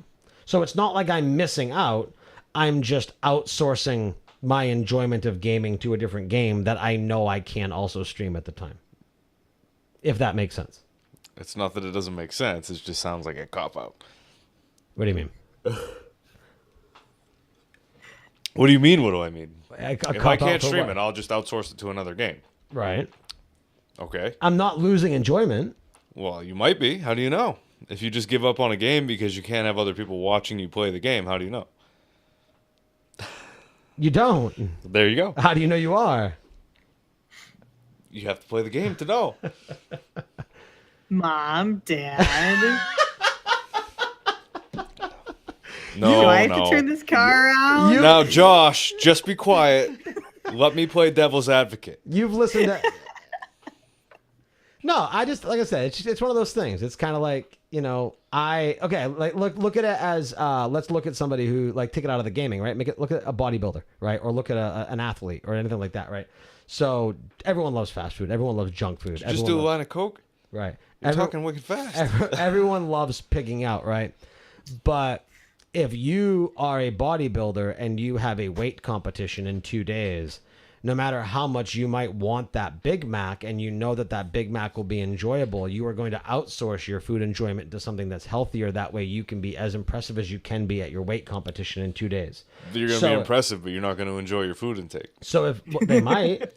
You might, but what are you going to outsource it to if you can't have that Big Mac? What are you going to have instead? That big fucking piece of broccoli? There you go. That sounds great, doesn't it? Broccoli's good. I Get love yourself broccoli. a big fucking bowl of broccoli to kill that cancer. Okay. There's the George Carlin reference. It had to happen. No, but I'm just saying. So it's like you can still, I don't know, whatever. This is a long conversation. Hey, man, I just wanted to breathe a little life into it. We had life. We were talking. Well, Nice to see you got your second win. Welcome back. I don't have my second one. Look at me. Well, we will get ready to steamed broccoli with sea salt is I love steamed broccoli. Oh. Steamed broccoli is so good. Whoa. Not a broccoli guy? Nah. No. I'm a whatever you put in front of me kind of guy. Like some of the I won't do like Brussels sprouts. I don't like spinach. I don't like Brussels sprouts are actually good. I don't like spinach. I like it. Spinach is great too. I don't like spinach. I don't like asparagus. Love it. Don't like cold spinach. I will devour a nice cold spinach salad, but the moment that you put heat to that bad boy, No, I have accidentally had a couple leaves of spinach because they put it right next to the fucking lettuce wind up on my Subway sandwich at Subway before, and it just totally ruins. Do you get iceberg on your sandwich? Yeah. I get spinach. Yeah. I don't do the iceberg lettuce anymore. No, I don't like spinach. You need to eat veggies. Okay. Well then, Get out. I don't think you guys know about Nate's food intake. No, Like, they spent all week with me in Utah. Yeah, that's they, true, They that's know true. about my food intake. You want a piece of pizza? Fuck no. I fucking hate pizza. Fuck pizza. What? Yeah, it's like vomit on What? dough, man. It's gross.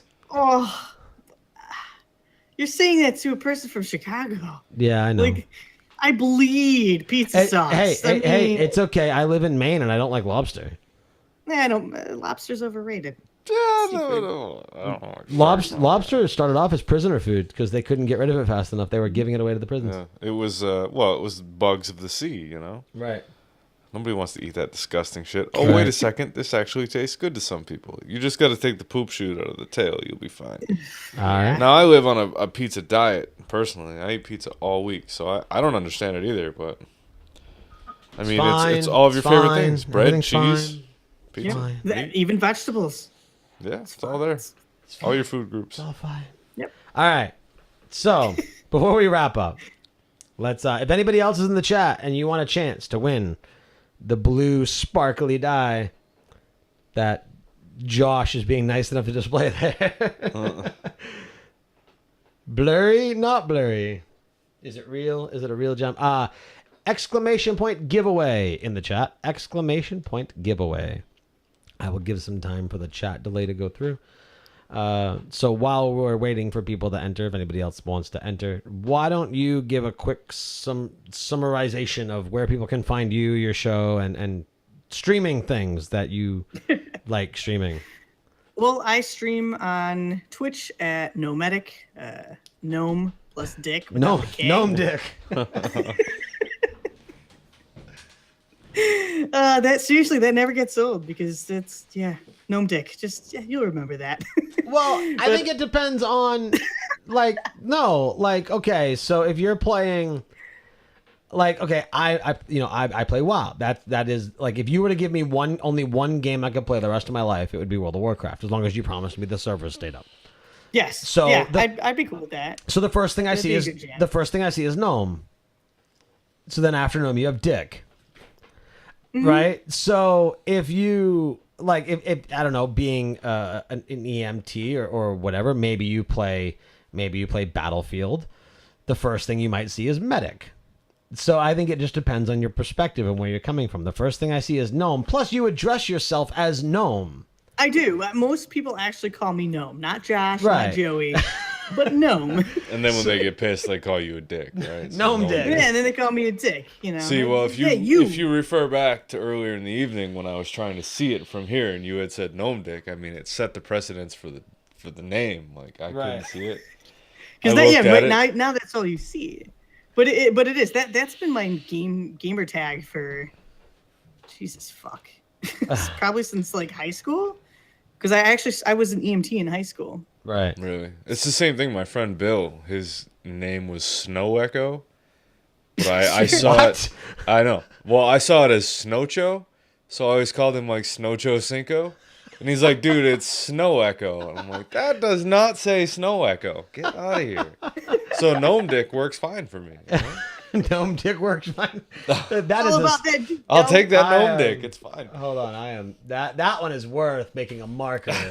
Gnome Dick works fine for me. I am Brandon. Welcome to Gnome Dick.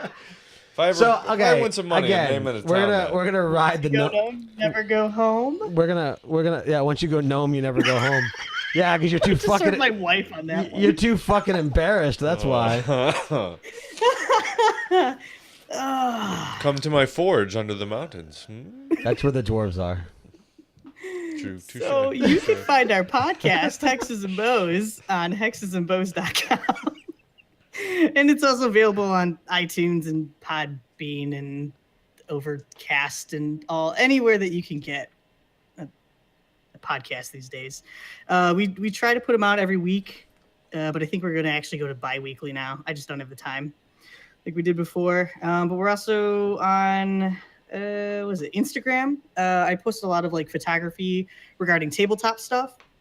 Yeah, So, I looked at some of that ice earlier. pictures, It's good stuff. miniatures, terrain. So that's actually kind of one of our biggest channels. That's at Hexes-and-Bows on Instagram, of course, because somebody already had the name.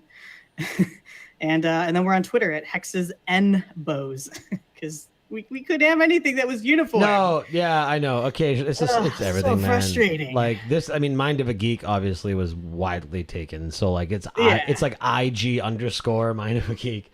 I like everything like, but now I've reverted it to like so like all geeked up, and then Movie Busters, like it's all geeked up pod, Movie Busters pod, because like yeah, you just I mean it's everything is there's only so many names out there.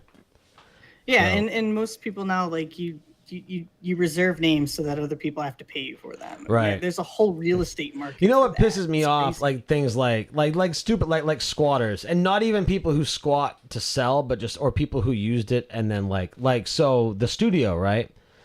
It's Inked Geek Studios, but I kind of like I did kind of what Fruity Loops did. So like Fruity Loops was a thing back like when we were in high school. The music production software Fruity Loops, right?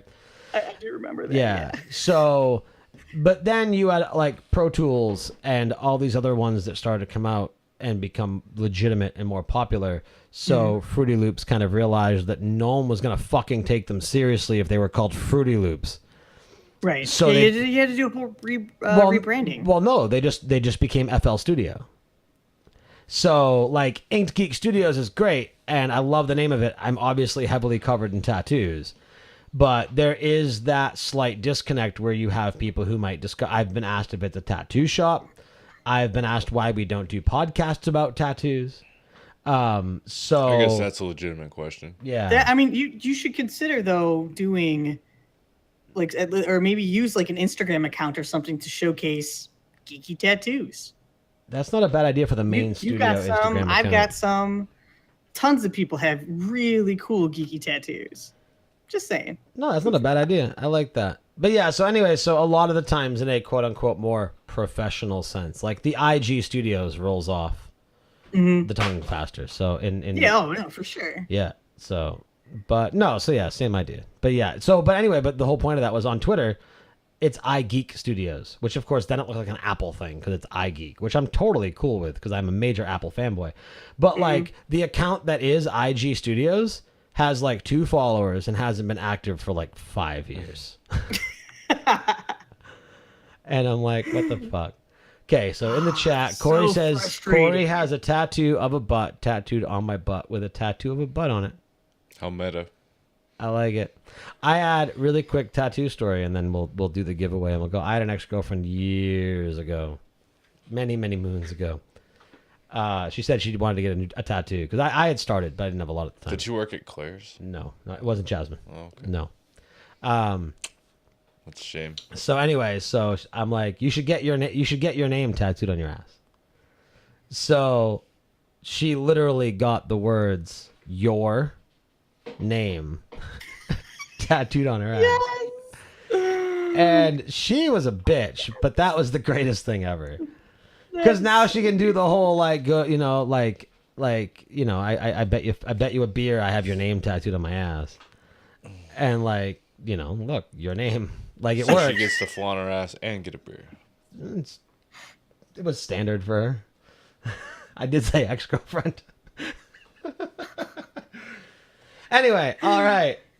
Yeah, she spelled it your name. Yeah. All right. So we have everybody in the giveaway that wants to be in the giveaway. I'm pretty sure my command is just that. Yep. Cool. All right.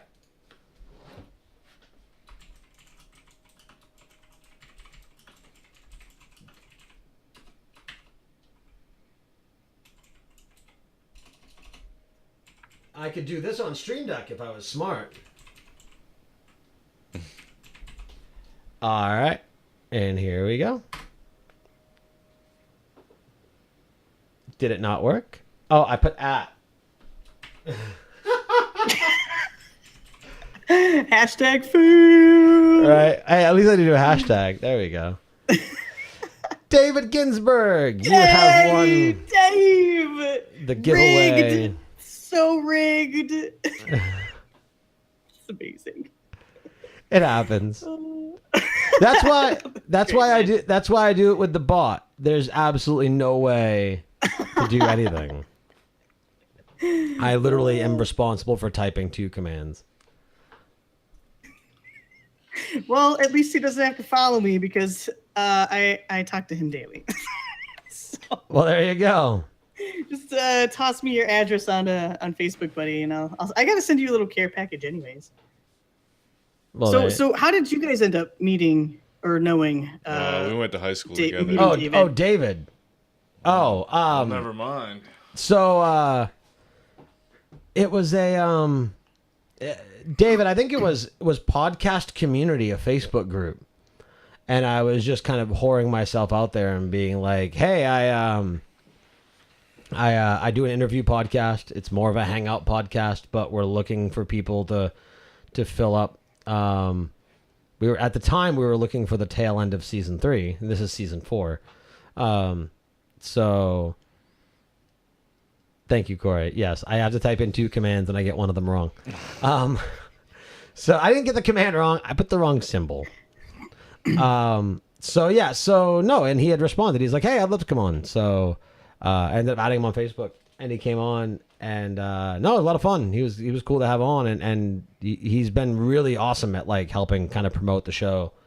Since then, David, I don't know how he does what he does, because not only does he have kids, not only does he work, and he works a lot, but he is in every forum, on every Twitter feed, and just is able to support like everybody in the podcasting community. It's insane. He's amazing.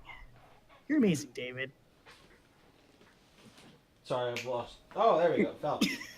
Yeah, no, he was a great guest. He was a lot of fun. Yeah, and he's been so cool. Like he will retweet and like that was the first thing he did. Like that's how I ended up getting you and then Zenger from a couple weeks ago. Yeah. I actually listened to the Zinger one. Yeah, that was a good. And he was like he had tagged you guys all in a post on Twitter, and he was like, "You guys have to do this show. It's so much fun." And I was like, "That's so cool." So no, he was a great guest. It was funny too because like so he didn't do video, which is perfectly fine, but I like video because I think it adds a little bit to the conversation. It can be you can, when somebody is quiet and just listening, you can tell that they're just being quiet and listening. When you're on video, you don't know if they're like this, like while you're talking. Hello. You know what I mean? That's what I'm doing. Right. But so that's always that's always a dynamic that you have to kind of it's a little bit harder to kind of bridge that gap a little bit at first. But no, it just flowed. And it was great. But no, he was a great guest, a lot of fun, and obviously he had a really good time because he's been doing nothing but promoting the show. Like whenever I post in we are in mutual several podcast groups on Facebook, and whenever I post something about any of the shows, he's always commenting on it or sharing it, and he always retweets stuff on Twitter. So no, it's great. I mean, I can't be more humbled. Like it's great to have people who don't podcast or just general people be like, "Hey, that's a great show. That's cool. And I like your content." But then when you get to that point where you have other podcasters who also make content you enjoy, right, who come out and say, "Hey, I like what you're creating." Like that. Exactly. That's one of the best compliments somebody can get. Exactly. Yeah. No, sure. It's a big deal, and we have several people. Like most of the friends that we've made on this are other podcasters, and it's just so much fun. So. No, it's cool. It's very humbling, and it makes you feel good about what you do. And then you go back again, and you listen to shows you did 3.5 years ago, and you're like, "Fuck, how did I ever get to where I am?" Like I was so nervous and awkward and weird, and man, it's so bad. I listened to it, and I'm like, man, I almost want to take that off because we had just started a mega feed, and I'll talk about this really quick because in the pre-recorded outro, I didn't mention it, but. We just started a mega feed that has all of our shows on one RSS feed. So it's great for people who listen to all of our shows because we've got 4. Starting Monday, we'll have our 4th. There might be a 5th coming back, and then we'll have one-offs that we'll do here and there. So there's a lot of shit. There's a lot of feeds to subscribe to. If you subscribe to the mega feed, you get them in order, and it's cool. But I just so my first ever podcast was June of 2014, and it was a show called Geek Access. And it was a pile of utter horse shit. Not necessarily because of the content, because, we're all gamers. We all know our stuff for the most part. And it was 2 guys that I had plenty of conversations with, but just like the tech wasn't there. It was bad mics. It was bad recording. It was like, it just wasn't there. I didn't know how to level things off. Now between the hardware and knowing what I'm doing with Adobe Audition, like I don't even like. So you've listened to the recorded version of my shows, right? Yes. Or our show, right? Those aren't edited. There's no audio editing there at all. I cut the front and back and upload it. I wish I could do that. Yeah, see, exactly. Oh my gosh, that's why like it's exhausting going and cutting out. Like one thing that really drives me up a wall is and I do my best because I do it all the time. And I try not to say as best as I can. But if somebody is saying all the time, I will cut out as many of those as I possibly can because I hate it. Yeah, no, and so much. I'll do it quite a bit, and because I do it, it probably doesn't bother me when other people do it. You know? Yeah, I don't think we worry so much about verbal crutches though. Yeah, no, and to me, and it's almost the same with. So I have a couple friends who edit their shows, and they will cut parts out, and they will cut out things here and there, whatever. You know what I mean? Coughs. I mean, we have our mute buttons that are new within the last couple of months, which are great. But for me, I like, and again, it depends on the show. Like if you were doing a show that is about news about like a specific thing or a specific game or whatever, that can be one thing. But in a show similar to like what we do, or like other shows that are more relaxed and just more free flowing conversation, like those verbal tics, they're part of how we talk. Do you know what I mean? That's just what we do. Like people who say like, or people who say or people who stumble and trip over their words. Like I'm not going to stumble and trip over my words and then stop dead in my tracks and then start that sentence over and then go edit that part out. Like that's just not natural conversation. You know what I mean? So, and people, exactly, like, yeah, exactly. So, and people watch it live. The live part of this show is a big part of it. Right. And that's something because you have such little control over, I mean, it's live versus, you know, how we record, it's not live. And I have a dog, other people have kids, and you'll hear them in our podcast every once in a while because there's just points where I can't clip that out. Right. It's the element when you're live and you can't really make that correction. It stems back, like I used to do like Model United Nations debate team and stuff like that. So saying was such a big no-no. You look more composed if you just take the moment to pause, gather your thoughts, and then continue on with whatever it is you were trying to convey. So I try to do that. It's just some people say certain words that are just like nails to a chalkboard to right. me. It's just like, no, I got to get it out. I have to figure out how to get it out. Get it out of the sound. No, I get that. It definitely does make sense. But yeah. So anyway, so check out all of Joey's stuff, Hexes and Bows, and it was Gnome Dick on Twitch. And check out all of Josh's stuff, Gnome Dick on Twitch. Josh the Gnome Dick. The tiny penis man. Now before I end, are you interested in playing Dungeons and Dragons? Could I entice you to come guest with us in return and play a game if I were to run a one shot? Well, see, that's what I was asking was, because that was where I was curious, because I was going to get into that and the technicalities of that. Doing it remotely, doing it via webcam and via Google Hangouts and things like that. And I was wondering, a lot of people do that. You could go on a Twitch and you see all time. I watch a bunch of different streamers that play, like Timeful Tabletop is one group that I watch play online, and you could do that. You could do it through Roll20, which actually has you in the map altogether. It's just like Google Hangouts, but everything that is related to whatever game you're playing is in there. Or use Tabletop Simulator or things like that. Or you don't have anything and it's just theater of the mind. And so we're all just kind of talking and kind of emoting how we, would express for our character or whatever.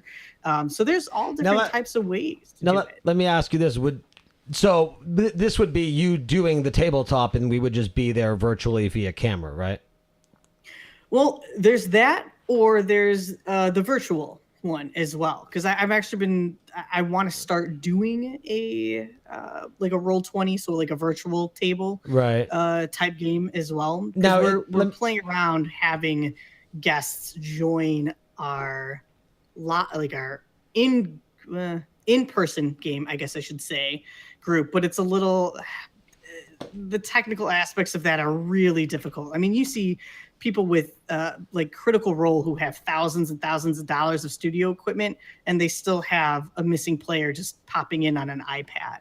And while that's fine and dandy and it works, it's not the best quality for all around. Somebody gets disconnected. Right. So. Well, okay. So you had mentioned it, and Annalisa just mentioned it. You had said tabletop simulator. So if you, I don't know. I mean, I'm down for it, whatever. But if there's a way to do something like that in tabletop simulator, so tabletop simulator is the thing that I have in my Steam library that I have been waiting to try. Yeah. If anything, for the fact that you can use tabletop simulator with an HTC Vive. Yeah. And that you sounds like it would be amazingly like I have been so tempted to just throw my Vive on and just like go play solitaire in VR. Cuz I don't have the most intense game of solitaire. I don't have a table or a deck of cards. You don't have a table or a top. Right, or a top. No, But, there's so many people waiting to use that though. The tabletop simulator, Steve. Yeah. No VR, but he wants all of us to play with. Oh no, him for sooner sure. or Well, later. we had gotten again a lot of it's time. Like I had bought that 4-pack for it was me, you, Amy, and JF, who I think I still have the code for his copy. And the whole thing was to play Star Wars X-Wing because you can play that on Tabletop Simulator and buy Fantasy Flight Games. And again, it's just a matter of lining up schedules. Everybody's so busy. So, but no, that's I always am the most difficult. I am totally down for that, and I am totally down for again. It's just a matter of finding a time that lines up. But we'll figure out something that works. Just keep in touch because I'm looking to DM more into either build my own worlds or just run one shots for people who don't typically get the opportunity to play Dungeons and Dragons. Because I know there are so many people that want to, but nobody's willing to DM. I am willing to bet that depending on how you would want to do it, whether you would want us to be a part of something that you put together, or if you would, I mean, again, time, but you help. If we got like a collective group of like IG Studios hosts and fans, and then you came on and DM'd, and we all kind of did that, and we would kind of co-promote both shows or both studios with it. Like there are some really fun and creative people that either work with us on our shows or that are fans of our shows that I think would make that an incredibly fun thing to do. I think that would be I'm not going to fantastic. say any names because I don't want to put anybody on the spot because I don't want people to feel bad for saying no if they're too busy. But my creative friends know who they are. So, but no, yeah, we can certainly talk more off air and I mean, probably not tonight because it's getting late, but we will definitely talk soon. And, for sure, man. And yeah, no, that sounds like it's a lot of fun. I think it'd be great to coordinate. I assume you'd be down. I just like being able to give people the experience of either, breaking into tabletop gaming and into especially Dungeons and Dragons because it's such a creative process. You can do so many different things with it. And a lot of people just, again, don't have that opportunity. They want to play, but they don't have the group. They don't have the time and they don't have the DM that's willing to put the time and effort in to give them an interesting, engaging story and kind of just let them do what they want with the world. Keep it like a sandbox kind of. Right, so for sure. I'd love to play in a sandbox with you guys. Okay, Josh. Yeah, thanks, Josh. We're down. So really quick before we sign off here, bringing I'm it told back. solitaire VR is the saddest, loneliest thing ever. It really, that is worse than masturbation. That's Worse than masturbation? Yeah, it would have to be worse than masturbation. because there's no enjoyment from lonely solitaire. No, it's terrible. Masturbation, on the other hand, is great. It's empowering. Well, sure. On that note, Good all night. right, so again, so check out all of Joey's stuff, Hexes and Bows, and No Medic on Twitch, and But did my iPad die? No, it didn't. All right. See, I've got all this shit pre-recorded now, but I don't even have stuff open. I'm not prepared at all. You can watch Mind of a Geek live Friday nights at 9:30 p.m. Eastern Time at twitch.tv/InkGeekStudios. Follow us on Twitter at IG_MindOfAGeek and on Facebook at Facebook.com/MindOfAGeek. You can email us at MindOfAGeekPodcast@gmail.com. You can find our schedule for upcoming guests at InkedGeekStudios.com/MindOfAGeek. If you would like to be considered as a guest on an upcoming episode of Mind of a Geek, go to tiny.cc/MOAG guest and submit your form today. And as always, if you enjoy the content here on Mind of a Geek and at Inked Geek Studios, please consider going to patreon.com/IG Studios. As little as $1 a month helps support this and all of our other great shows. We thank everybody who currently supports us. That's it for this week's episode. A big thank you to our guest, for Brandon, for myself, and for the rest of IG Studios. Thank you all very much for listening, and we'll see you guys next week.